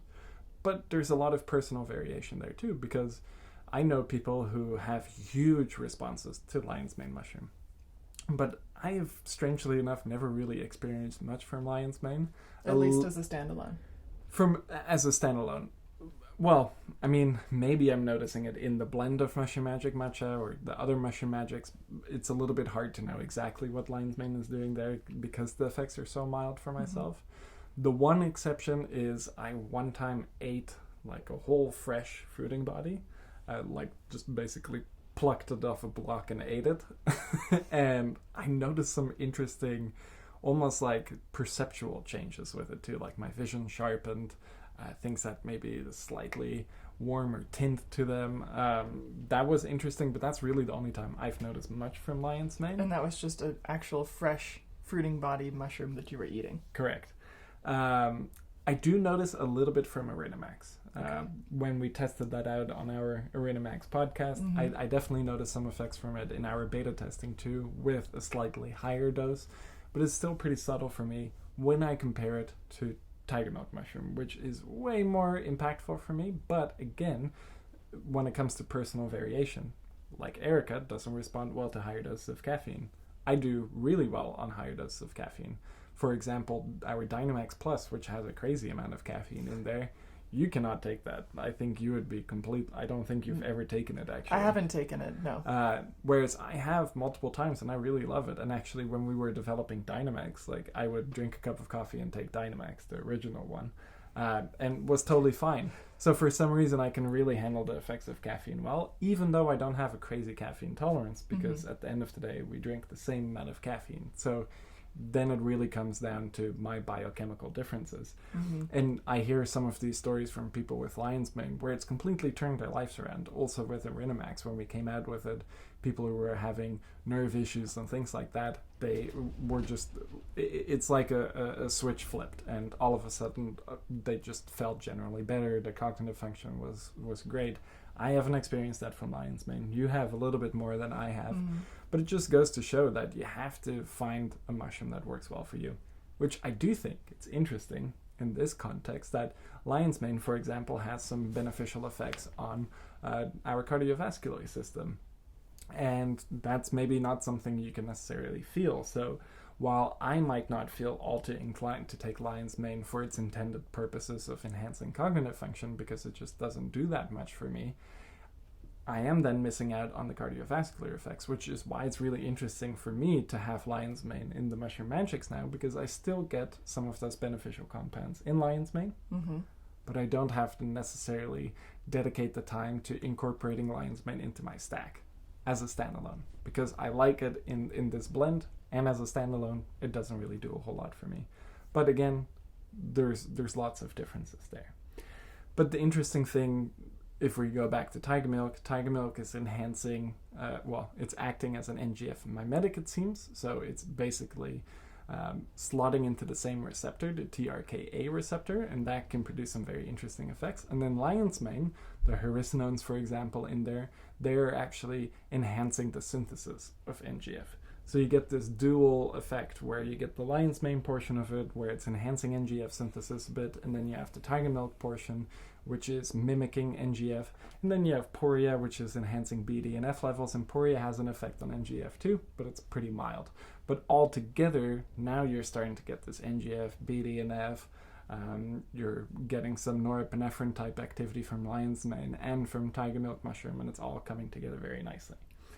And then we're rounding it out with Cordyceps mushroom, which will be really interesting to talk about. But let's get our Mushroom Magic Cocoa going, because we're going to make this one as a hot drink. Of course, you can't really make cocoa cold. I mean, you can, but then it's just chocolate milk. And in this case, we're going to be making hot Mushroom Magic Cocoa. You can potentially make the cocoa cold, but when I've tried to just pour cold milk on it, there is sugar in this one. So the Ghirardelli blend we used has some sugar in it. A lot of people like a bit of sugar in their cocoa, so we tried to keep it as traditional cocoa as possible, and there is some sugar. It's a low amount. It's 9 grams of sugar total, I believe. Let me double check the label. Yep, total carbohydrates 12 grams and total sugars is 9 grams. So that's, now let me redo that, because I'm pretty sure we haven't done the fat and stuff like that. So yeah, the total amount of sugars in here is 9 grams. So it's not a lot, but it is crystals of sugar, real like cane sugar. So it doesn't dissolve in cold water. So if you do want to do it cold, you have to first do a bit of hot and get all of that sugar to dissolve. And then you can put cold milk, and then it's like a cold chocolate milk, which is also delicious. But if you are planning on making that, don't just put cold milk in here, because then it's just going to be like crunchy. You're going to get the sugar crystals. It's not so nice. No. But if you do it hot, then all of it dissolves, and it's really nice. And the mushrooms, they have kind of a creaminess to them to begin with. So even if you're doing this without any milk, which we'll do it here without any milk, the Ghirardelli cocoa, the Majestic cocoa blend that's in here, and the mushrooms, it's actually kind of thick and creamy and silky, and it's very nice. So we'll do that. So one thing I find really nice about the Mushroom Magic Cocoa is that it doesn't contain any caffeine. And It does contain a little bit. Oh. The Mushroom Magic Cocoa does actually contain a little bit of caffeine and a little bit of theobromine. Okay. But it's very little, and it's not going to be stimulating. And where is the caffeine coming from then? Just from the cocoa. From the cocoa itself. So it's not caffeine that's been added to the drink. No. So the cacao bean, theobroma cacao, it contains some amount of caffeine, some amount of theobromine, and a little bit of theophylline, and some of the other xanthines. We're getting about 120 milligrams of theobromine per serving, and about 1.8 milligrams of caffeine, I believe, but it might be 18 milligrams. We're still figuring a few things out right now with the analytical testing, but it will either be between 1.8 to 18 milligrams, but the theobromine content we know exactly is 120 milligrams. And again, one of the reasons why this is a bit still up in the air is because we are pre-batching this one. We wanted to record this one earlier. This podcast, by the way. Yes, this podcast, we wanted to pre-batch it because we are taking a nice holiday, which if you're listening to this and you haven't taken a holiday in a while, and you can do that because that has some great nootropic effects. But because we're doing that, we have to pre-batch this one. So there's still a few things up in the air. And this is an interesting thing to consider. Also, if you're hearing that strange sound, it is my water kettle boiling. But we oftentimes are doing a lot of things at the same time. So we're developing products, we're beta testing them, we're designing labels, we're putting everything together, we're doing the analytical testing, and we're figuring out some analytical methods even while we're building some of these products still, so that at the end we can have the most accurate results. So that's right now why the caffeine amount is a bit up in the air. Last I heard it was 1.8 milligrams, but when we were first looking at it, it was 18 milligrams, so we do have to figure that one out. But regardless, the caffeine content is very low. I would say 18 milligrams is a low enough amount of caffeine where it isn't really going to keep you up, unless you are extraordinarily sensitive to caffeine. If it is 1.8 milligrams, it's not going to do anything. 120 milligrams of theobromine is also quite a low amount of theobromine, so with that in mind, I would consider this to be the non-stimulant version, and I've drank it multiple times at night and then basically gone to bed. And it's actually quite interesting. There is some research, and there's a paper on theacrine, a xanthine derivative that we carry. It's quite similar to caffeine, but if you give that in very small doses to people, it can actually have a sedative effect. And theobromine in very low doses also seems to have a slight sedative effect. So we had this conversation recently, like cocoa is oftentimes seen as like a nice nightcap. You drink a nice warm drink, there's some milk usually in there, some sugars, carbohydrates actually help lower your cortisol levels a bit. That can help you get to sleep. Those carbohydrates can also enhance tryptophan or serotonin synthesis and thereby melatonin synthesis a little bit. And then this low amount of theobromine might enhance sleep induction too. So perhaps that's one of the reasons why cocoa is oftentimes seen as a bit of a nightcap drink.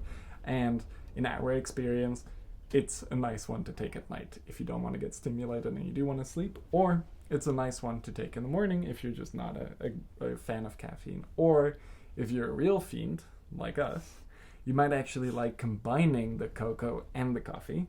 And if Erika can handle the amount of caffeine, maybe we can try that later. But let's play it by ear. Let's start with just the cocoa. And let's I think start the with water just is the boiling cocoa. now. It is.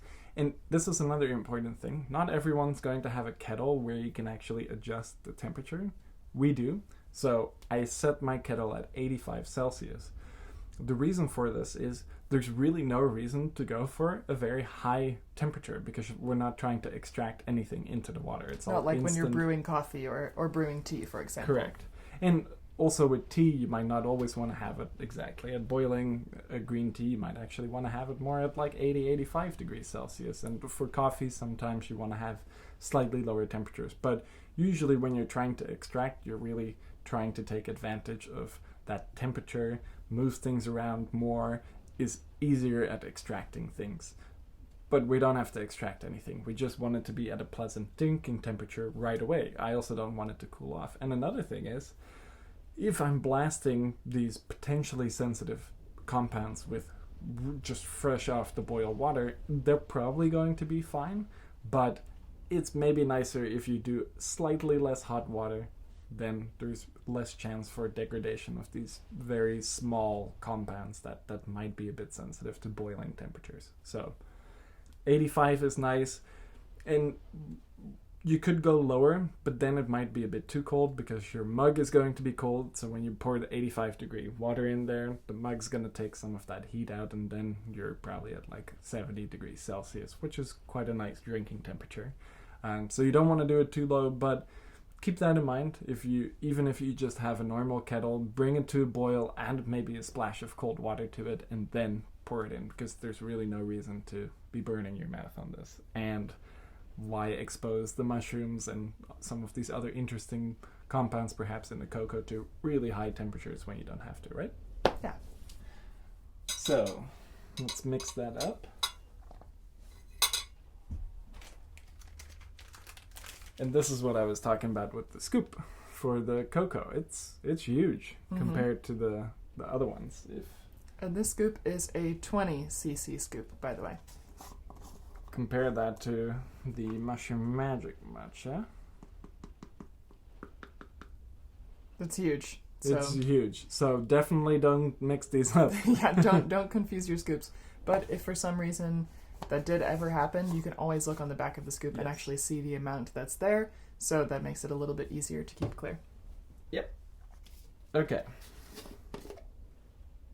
Right, it smells quite nice too. You definitely get a bit of mushroominess. Yeah, you can smell a little bit of the mushrooms, but it doesn't take away from the flavor of the cocoa. In fact, I think for all of these drink mixes, the flavor of the mushrooms actually adds to the experience. And that was kind of the goal when we were developing these. We wanted to highlight, like, the mushrooms we're using are very high quality mushrooms and they don't taste bad. We use mushrooms in a culinary setting all the time. All the time. Why would a high quality fruiting body powder taste bad? Mm-hmm. And in our experience, they don't taste bad. Unless you're doing Ganoderma lucidum. Reishi always tastes bad. Chaga always tastes bad. That's one of the reasons you're also not seeing this in our blends. We would actually love to do, for example, a sleep kind of formulation with our ultra potent reishi in there, but it's so bitter and it's so hard to make it taste good. That might not ever be possible unless we do some really like magic stuff with the flavoring. But enough talking. Time to make some cocoa. Also, I'm assuming this will be changed. This is a beta testing scoop, so this is really long and it doesn't fit in. So I do have to actually keep this one on the side, but I believe we are getting new scoops that will fit in like the rest of our products. Actually, I'm 100% sure because that's how we're shipping these. It would be really difficult too, of course, if we're shipping you maybe a Mushroom Magic Cocoa and a Mushroom Magic Matcha, and then the scoops are outside of it, and then you could easily mix them up. So we will have the scoop inside, but not in this one. Yes. And one note to make, because I had this experience when I was trying the Mushroom Magic Matcha when it first came out. I opened up the jar and I thought, what? There's no scoop in my jar, but it was just hidden. So if you've had this experience and you receive your Mushroom Magic Matcha or your Mushroom Magic coffee when it comes out and you can't find the scoop, just dig a little bit and you should be able to find it. It's definitely going to be in the jar. Yes.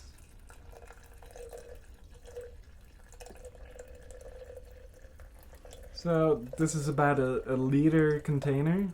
And do you think that's about a quarter? Let's see. It looks like about a quarter to me. Yeah, so then that's about 250 milliliters, and that's exactly what we want per serving. And like we were talking about earlier, if you have these ones, you can see it's clumping up a little bit there. But with the hot water, these dissolve really easily. So you don't have to do anything too complicated. Making a paste would be even better, but for efficiency's sake, we didn't make a paste. Yeah. And the interesting thing is, once it's hot, now the mushroom scent kind of goes away, and it really just smells like cocoa to me. Yeah. So I think you could give this to basically anyone who likes cocoa, and they wouldn't be able to detect that there are mushrooms in there. Don't go around spiking people with mushrooms, but if there are people who want mushrooms and are concerned perhaps that this is going to taste mushroomy and not like a classic cocoa. No, it tastes and smells like a classic cocoa in my experience. For sure. The flavor of the cocoa is strong enough to override most of the mushroom flavor. Same with the coffee. I don't detect much mushroom flavor in there, even though there's quite a lot of mushroom material in there. Oh, a mug. How perfect. Yeah. And they're quite cold, so this is going to kind of balance out the temperature as well and put this Mushroom Magic Cocoa right in that perfect drinking temperature range. Let's see.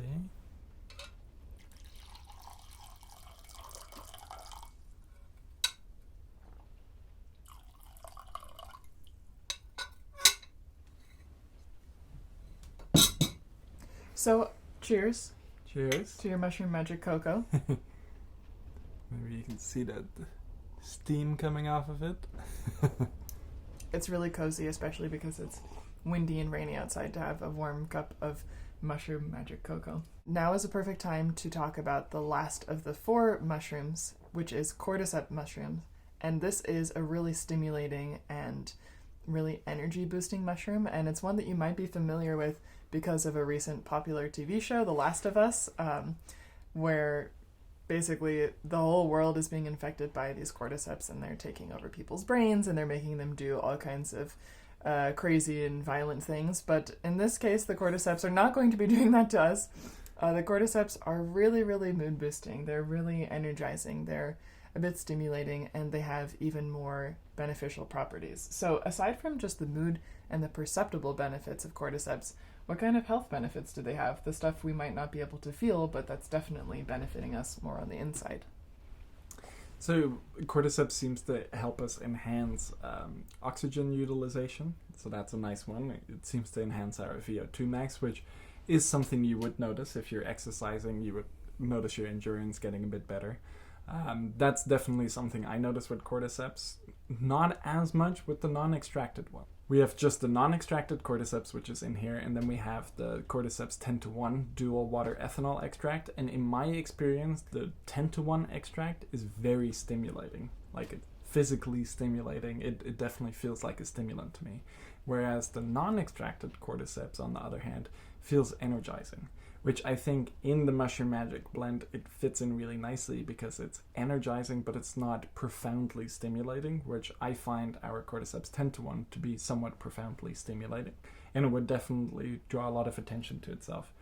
In this blend, it's nice because it has a nice energizing effect, but it's not profoundly stimulating, and it's not going to, especially in the cocoa, you're going to get a bit of energy, but it's not necessarily going to make it hard to go to bed, which is interesting because there is actually research that cordycepin, which the non-extracted cordyceps contains 0.2% cordycepin, isn't a huge amount, but it's enough to produce nice effects. And there is some research on cordycepin enhancing sleep quality. So again, if you are drinking this later at night, it might actually help enhance your sleep quality because you have this cordyceps in there.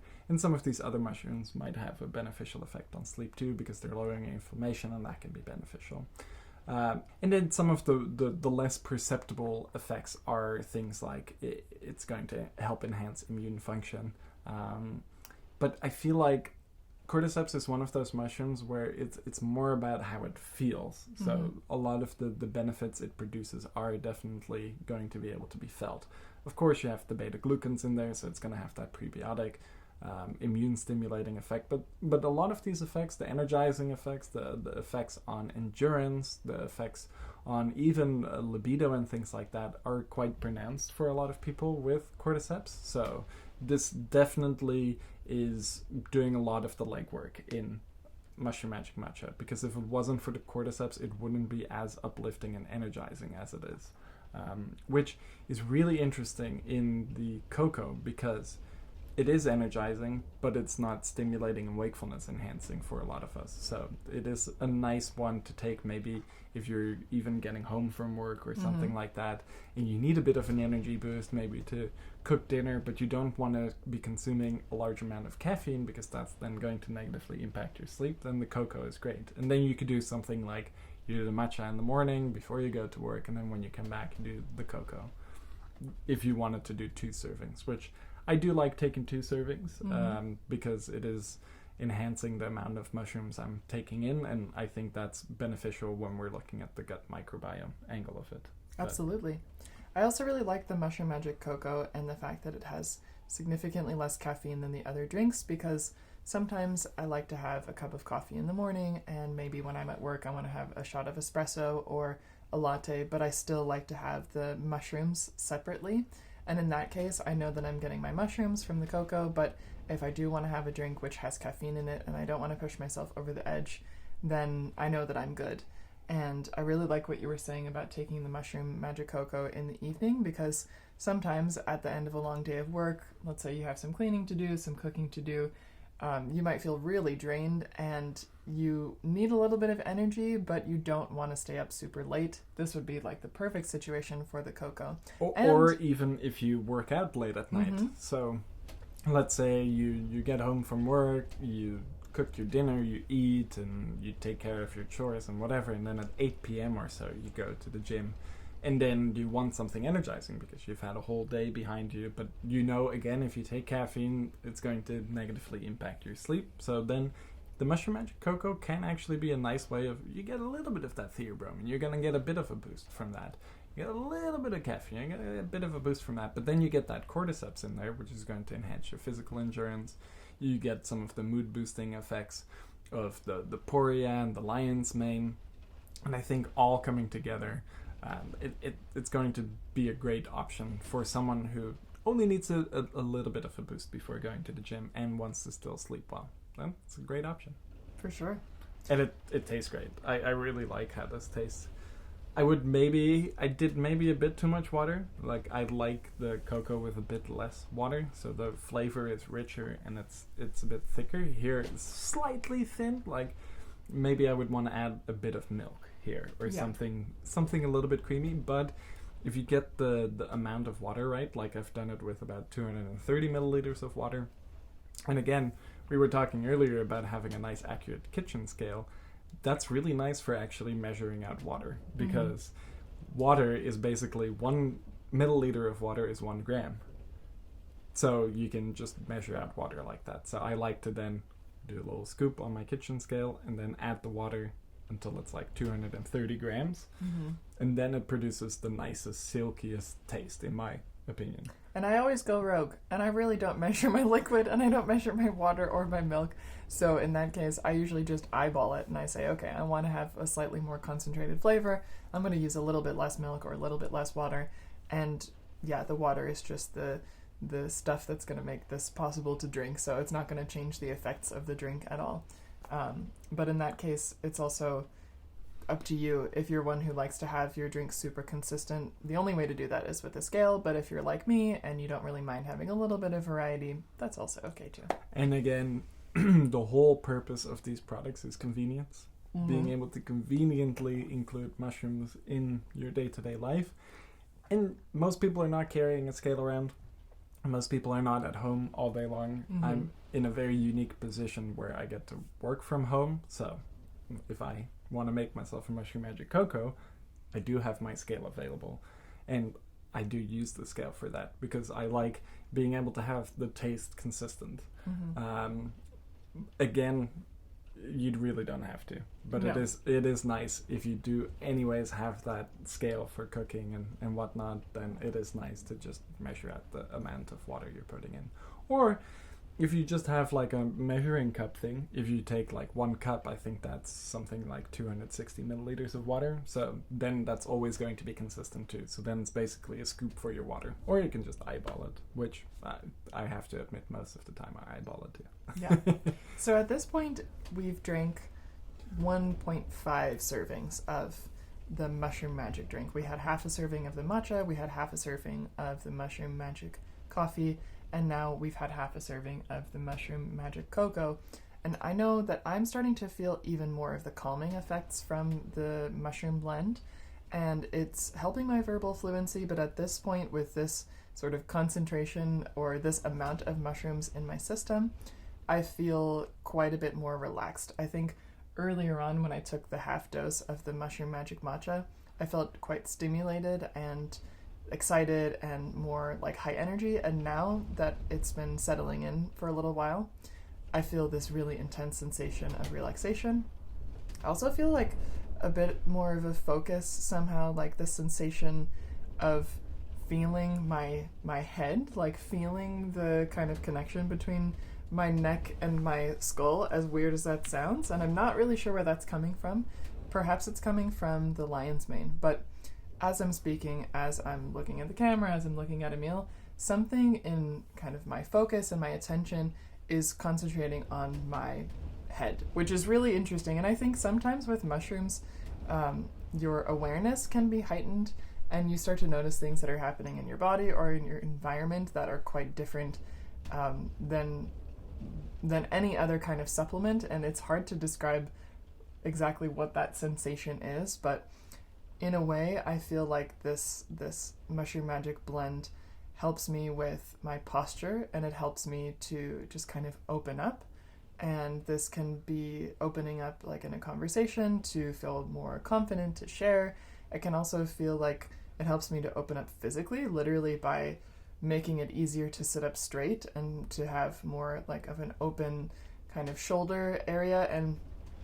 And then beyond that, it also makes it easier to be open when asking questions or hearing new information, listening. And I think one interesting element of the Mushroom Magic drinks is that it is also a pro-social drink. We talked about this in our Kana podcast. We talked about the fact that Kana has a very significant pro-social effect. Like when we take Kana, when we're out, let's say going out to see music, or we're in an environment where we're talking with people, it can give us this confidence and kind of that inspiration to really be involved and be a part of what's happening. And I feel the same with the Mushroom Magic drinks. I think that's why it really works in the setting of like a music rehearsal, for example. Or it can also really work for a setting like a meeting that you might be having or giving a presentation, because it really takes some of this inhibition and anxiety of like public speaking or just having an intense interaction with someone. It kind of takes that down, and it makes it even more enjoyable to share ideas. And this pro-social effect is something that I don't experience with every supplement, but when I do experience it, it's very noticeable. And this could be really nice for people who are interacting with a lot of people on a daily basis, or if you have like a specific presentation or like a public speaking event. Some of these benefits, some of that energizing and stimulating benefits, I think can really, really help in these situations to give you that extra energy and that extra internal push to just go for it. And I really start to feel that as the mushrooms are kind of settling in after we've had this like 1.5 dose. And I think another really interesting aspect of this is just our association with beverages. Like, when are we drinking coffee and tea? Oftentimes with other people. Yeah. Well, nowadays we usually drink coffee by ourselves, but if you go to a cafe, you're there with other people, maybe you're meeting a friend for a cup of coffee, like coffee, tea are generally quite social beverages.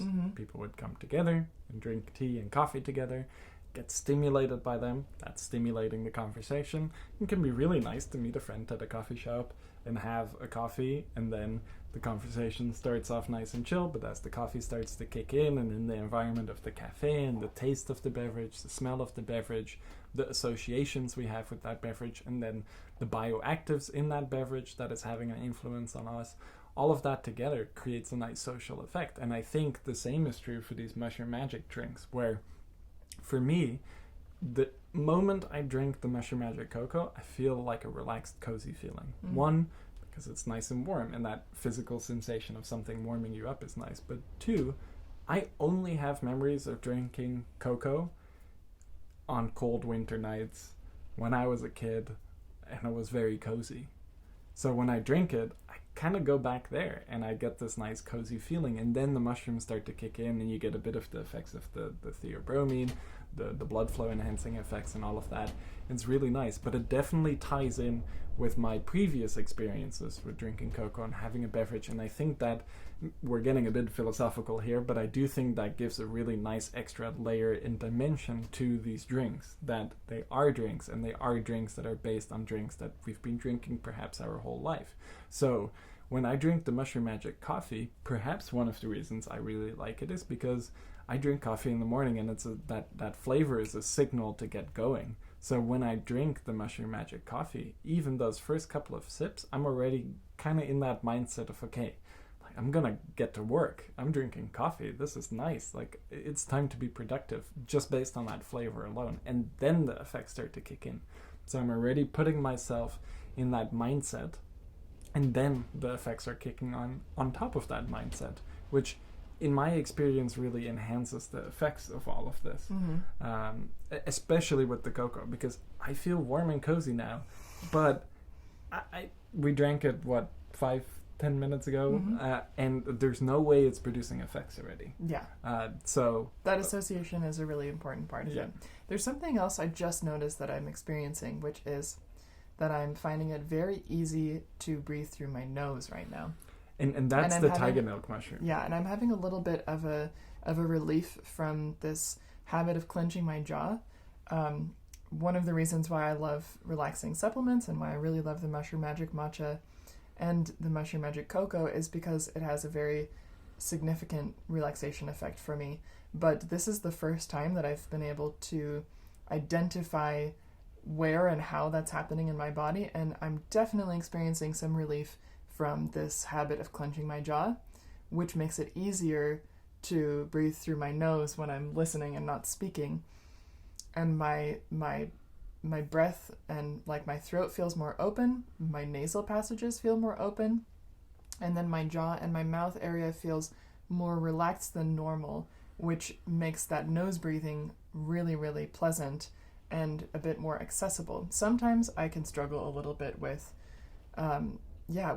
letting out air. Like sometimes I struggle with having deep enough breaths, and so I can have specific moments in my day where I know that I need to relax or I need to get focused, and I will take some deep breaths, some intentional deep breaths. But this Mushroom Magic whole podcast, this has the deep breaths are just happening without me even thinking about it, and that's a really amazing effect that I didn't actually notice before. There's two reasons for that. One, caffeine has a bronchodilatory effect, so it dilates your lungs basically, allowing you to breathe a bit easier. Tiger milk mushroom also does that, whether that is for an adrenergic mechanism, where the studies seem to indicate that it's not because of an adrenergic mechanism, but based on the effects, it does kind of seem like there's something adrenergic going on, but there is a bronchodilatory effect associated with tiger milk mushroom, and especially now that we've had 1.5 servings, I can notice it too. I wasn't really thinking about it, but now that you're saying it, I do notice that I'm breathing a little bit easier, and I always notice that from tiger milk mushroom, which is why I really like it. The first time I beta tested the tiger milk mushroom, I didn't notice much except the respiratory effect, and I think that was because it was such a unique effect that I had never really experienced before with anything else, that it really stood out to me. And again, it's standing out now.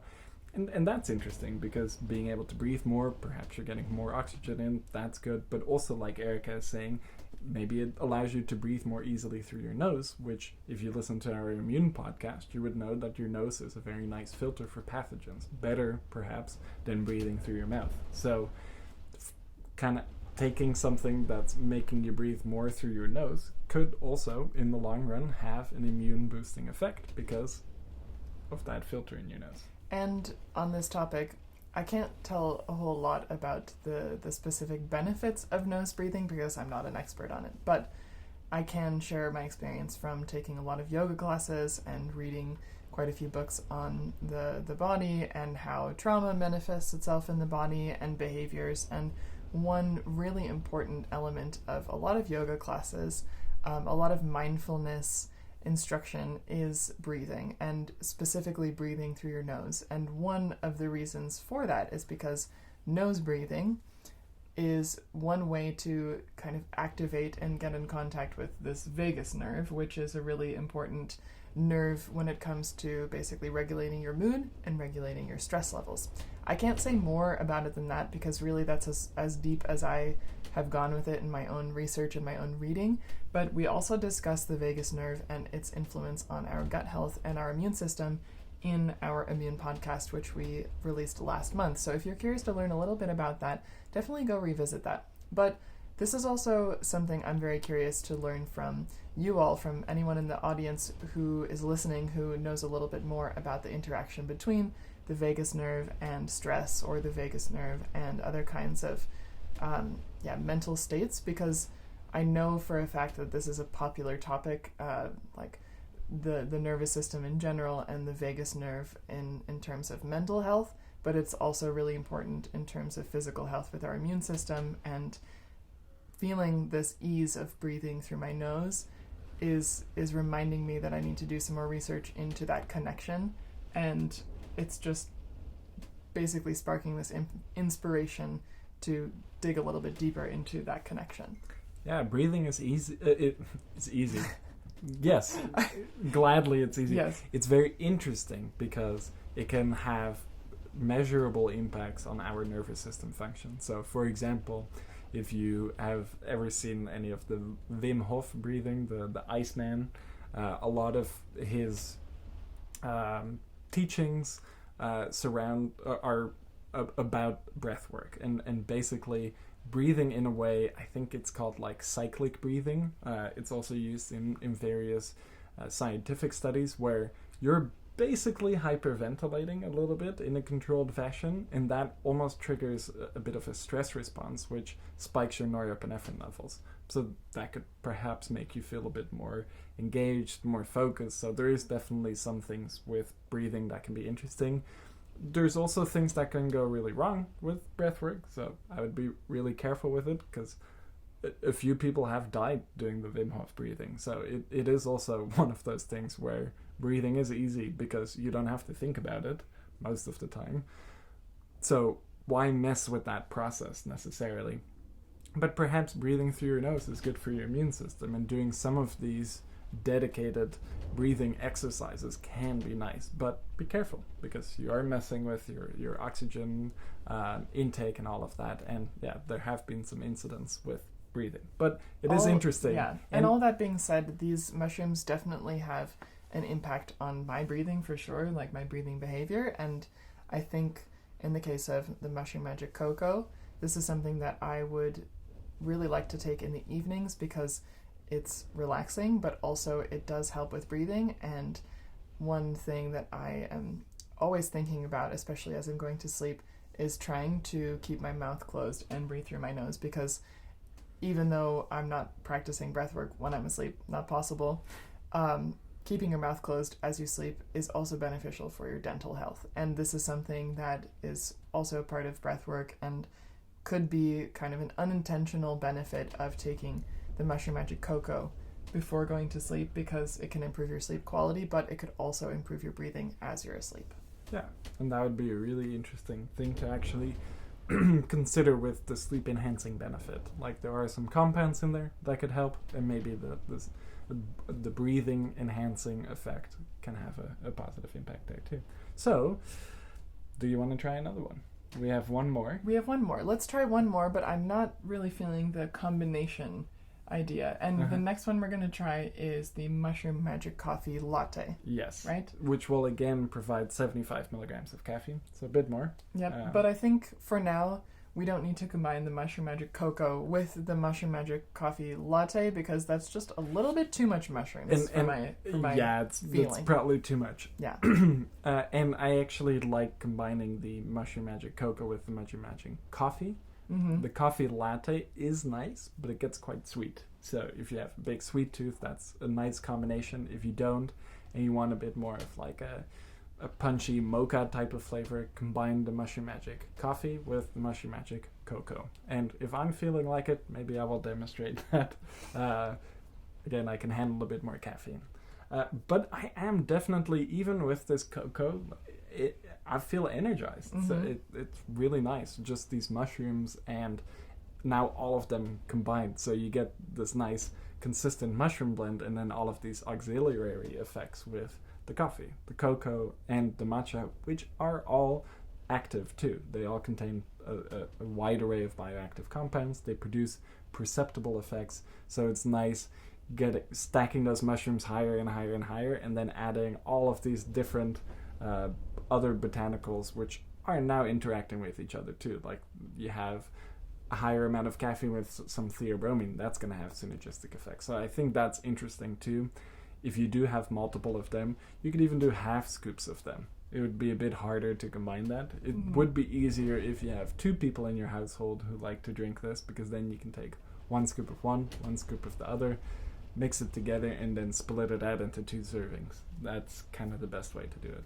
Now we've really got a cocktail of all these Mushroom Magic drinks going, but we still have one more. So let's get started in making the Mushroom Magic Coffee Latte.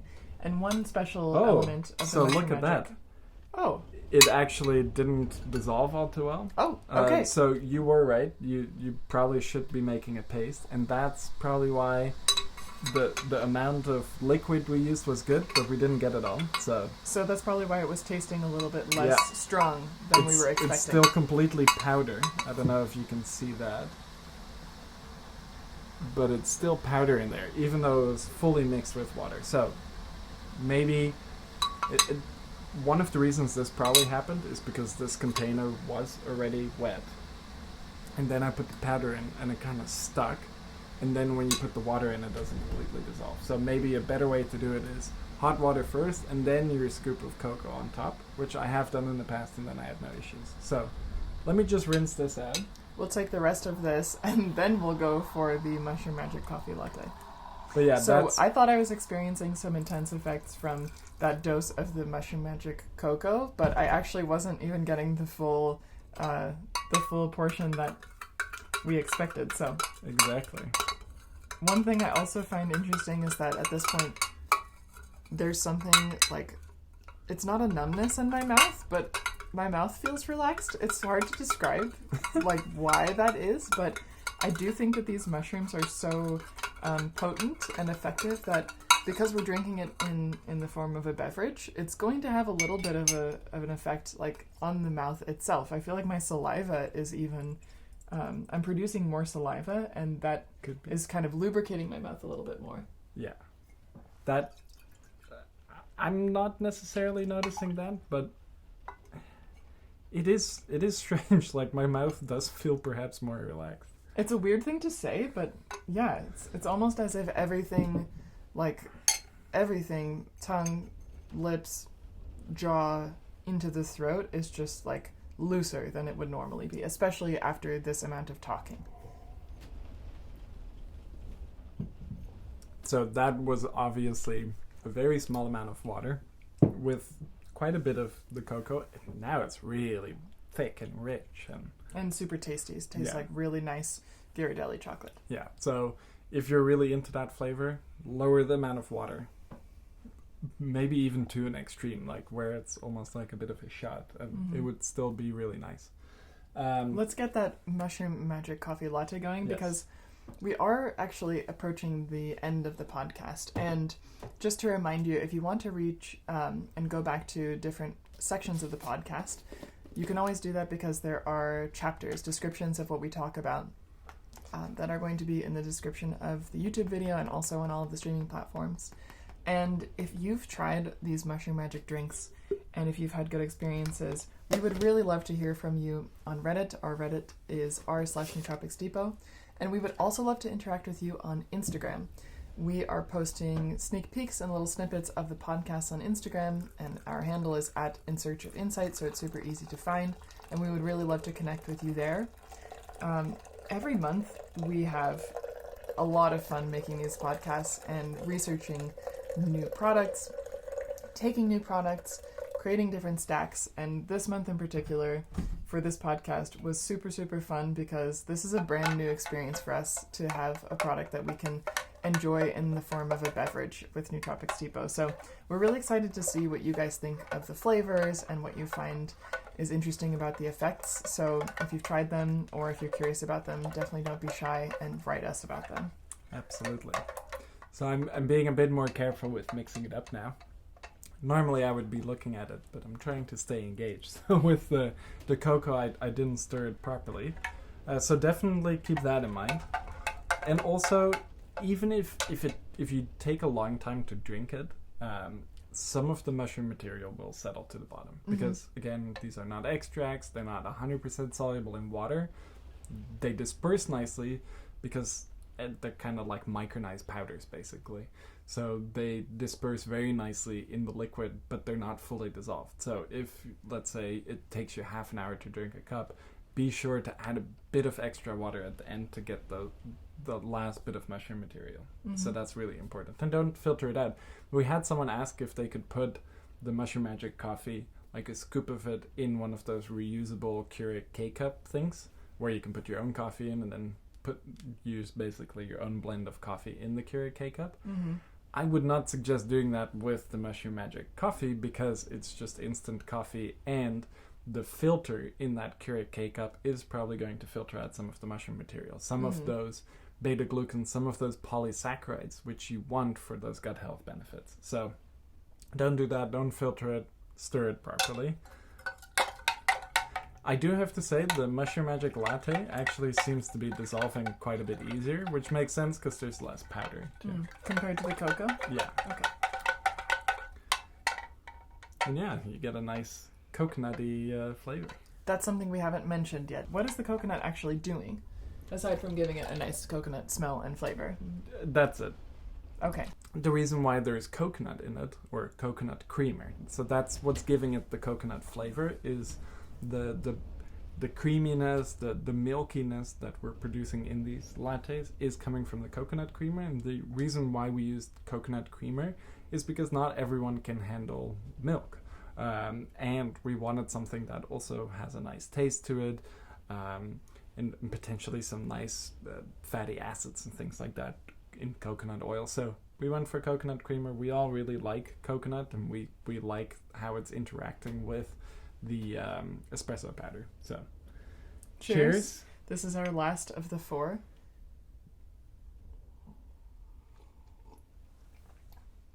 Really nice flavor. The coconut definitely comes through. I'm not tasting a whole lot of the mushrooms themselves. No. But this is definitely the most decadent of them all. For sure. The coconut and the coffee flavor balances each other really, really nicely. And this one, the latte versions are more expensive. This is an interesting thing that we are starting to discover now. If you're putting even like sugar is pretty expensive as a raw material if you look at it, and how much you need to use. Like for something that if you want any amount of sweetness from sugar, you definitely have to use over 5 grams. And that adds to the cost. And even with these creamers, they're quite expensive, and you have to use quite a bit of them to get the nice flavor profile. So they add a lot of cost. And this was a bit of a hard pill for us to swallow because we want to make functional beverages that feel nice. The flavor aspect is a bit new to us, but it's clearly important. So we also wanted to formulate these really nice dessert type of beverages. Unfortunately, they are quite a bit more expensive, not because they give you better effects, but because they taste better. So when you're looking at these, if you want the effects, only the effects, skip the Mushroom Magic coffee latte and just go for the Mushroom Magic coffee. That's going to be a better option for you, and a more budget-friendly option. If, on the other hand, you really want to treat yourself to a nice, tasty drink, especially on the go, and you don't want to go pick up a sweet, like Starbucks kind of Frappuccino beverage from the store or whatever, then this is a good option for you. Add a bit of a premium because we're using high-quality ingredients, and that's why it tastes good, and that's why they remain healthy, and we're not putting anything crazy in here. It's very nice natural products, and natural products are expensive. So that's why the lattes are more expensive, and they're a great option for people who want to treat themselves. But if you're just after the effects, skip it. Yeah. One thing that we sometimes do at the end of our podcast episodes is we talk about stacks, and there is a really nice description of not a supplement stack that you can make with the Mushroom Magic drinks, but actual like drink stacks, a drink recipe. And we have this for the Mushroom Magic Matcha, and I think we will also have this in the description of the other Mushroom Magic drinks as well. So beverages like milk or oat milk that you can add and use in the Mushroom Magic Matcha, and some other flavor combinations as well to make it even more of a culinary experience. But we can also just think about these Mushroom Magic drinks as a stack in and of themselves, quite similar to the Natrium Health stacks like Panamax, for example, or Immune Defense, or Sleep Support, because there's 4 really powerful, potent mushrooms in these, in addition to coffee or matcha or cocoa. And that stack in and of itself is going to have a really nice synergistic effect just as a standalone. But if you're combining these Mushroom Magic drinks with your daily supplement stack, you also might feel that you're getting more stimulation, and maybe you want to take something that's stimulating in your capsule or powder stack out, because you're getting plenty of stimulation from the drink itself. So with these drinks, they're really nice to enjoy just as a beverage, but they are going to have some pretty significant effects and benefits for you in terms of motivation, energy, stimulation. So if you notice yourself gravitating towards the drinks more than, let's say, capsules or powders that you would typically take, don't be afraid to adjust your daily stack so that you leave room for the kind of stimulation and the benefits that you're going to get from these Mushroom Magic drinks. Because at this point, we've taken quite a bit of mushrooms, and we've taken quite a bit of the matcha and the coffee, and I'm feeling stimulated. I'm not over the edge, but I definitely wouldn't want to be taking any more than what I have just in my cup right now. Yeah. And we did take our full supplement stack today, and I think they stack nicely together. Yeah. But which also contained Poria, so we were already on 500 milligrams of Poria, and now we've each had 2 full servings, right? Yeah. So 2 full servings. That's another gram of Poria, so we've had 1,500 milligrams of Poria now. That's quite a lot of Poria mushroom. Quite a lot. Yeah. And I'm sure if I were to have done this a month ago, before we started testing them, I would not have the greatest night tonight, because I would probably be on the bathroom most of the night. Because that's one thing you have to be careful with these mushrooms, because they're acting as prebiotics, and if your system is not used to lots of fiber, lots of prebiotics, you're gonna have a reaction. It's the same if you drink kombucha or you're eating sauerkraut like we were doing on the previous episode. We're used to doing that. When we weren't used to doing that and we started that, we were on the bathroom most of the day. So you want to kind of build that up slowly. Ease into it. If you're already taking a lot of prebiotics, you're eating a lot of probiotics, there's a lot of fibers and all of that in your diet, you're not going to have any issues with it, even with multiple servings. But I wouldn't necessarily recommend taking 2 servings in a small amount of time. When you're getting started. When you're getting started. Later you definitely can. I could probably take 3 or 4 servings and be totally fine at this point, but I'm probably going to notice that it has a stimulating effect on my GI system. Yeah, for sure. In a good way. Not in a bad way. Yeah. I would say the more regular you are, if you're doing a number 2 times, 3 times a day or something like that, that's really good, and that's not a consistent thing for me. But with these Mushroom Magic Matcha, or Mushroom Magics in general, that is a thing now. So it definitely is having a nice lubricating effect on my entire GI system, which is really nice, because let's say you only poop once a week, or like every other day or something like that. You're still eating a lot of food, and then you're having pressure building up in your GI system, and that can cause some issues, because if you think about your GI system, it is a long tube of very elastic skin, well, not skin, tissue, and it's like trying to overstuff a sausage, right? Like at a certain point, the sausage isn't going to explode, but you're going to see deformations in the sausage casing, and if those deformations are happening in your intestines, you can have some nasty stuff happen. So lubricating everything as much as possible. If you're eating something, You obviously don't want to excrete it as diarrhea because then you're losing a lot of the nutrients from the food, but you also don't want to have that transit time be really long because then you're building up pressure. So if things are flowing out as easily as possible, that's good. And in my experience with the Mushroom Magics, everything is flowing through me much more nicely. So these drinks are really an interesting departure from other products that Nootropics Depot has come out with. And I think one thing that's fun about them is you reminded me of this as you're talking about just digestive health and motility in general. There's all kinds of drinks on the market that can help people who struggle with constipation or who struggle with not having a normal bowel movements. But these drinks are going to be a lot tastier and a lot more fun in general and give you different mood benefits compared to other kinds of like digestive health drinks that are out on the market. So if you know people in your life, let's say maybe your parents or your grandparents who are using these kinds of drinks or who need some support with their digestive system, the cocoa can be a really nice option. The matcha can be a really nice option, especially if those people are a little bit more sensitive to caffeine. And the coffee could be a really nice option because most people drink coffee. Most people are not drinking the greatest coffee ever. So for a lot of people, the Mushroom Magic coffee might actually be an upgrade of the coffee they're already drinking. We're kind of in a unique scenario where we're coffee nerds. We're coffee nerds and we're drinking coffee at the highest level possible. So it's going to be hard to compete with that. But I do think it's interesting to mention that I don't like much other coffee out in the world. Like you're probably not going to see me at a big Starbucks or a McDonald's grabbing a cup of coffee. I'd rather just not drink coffee then.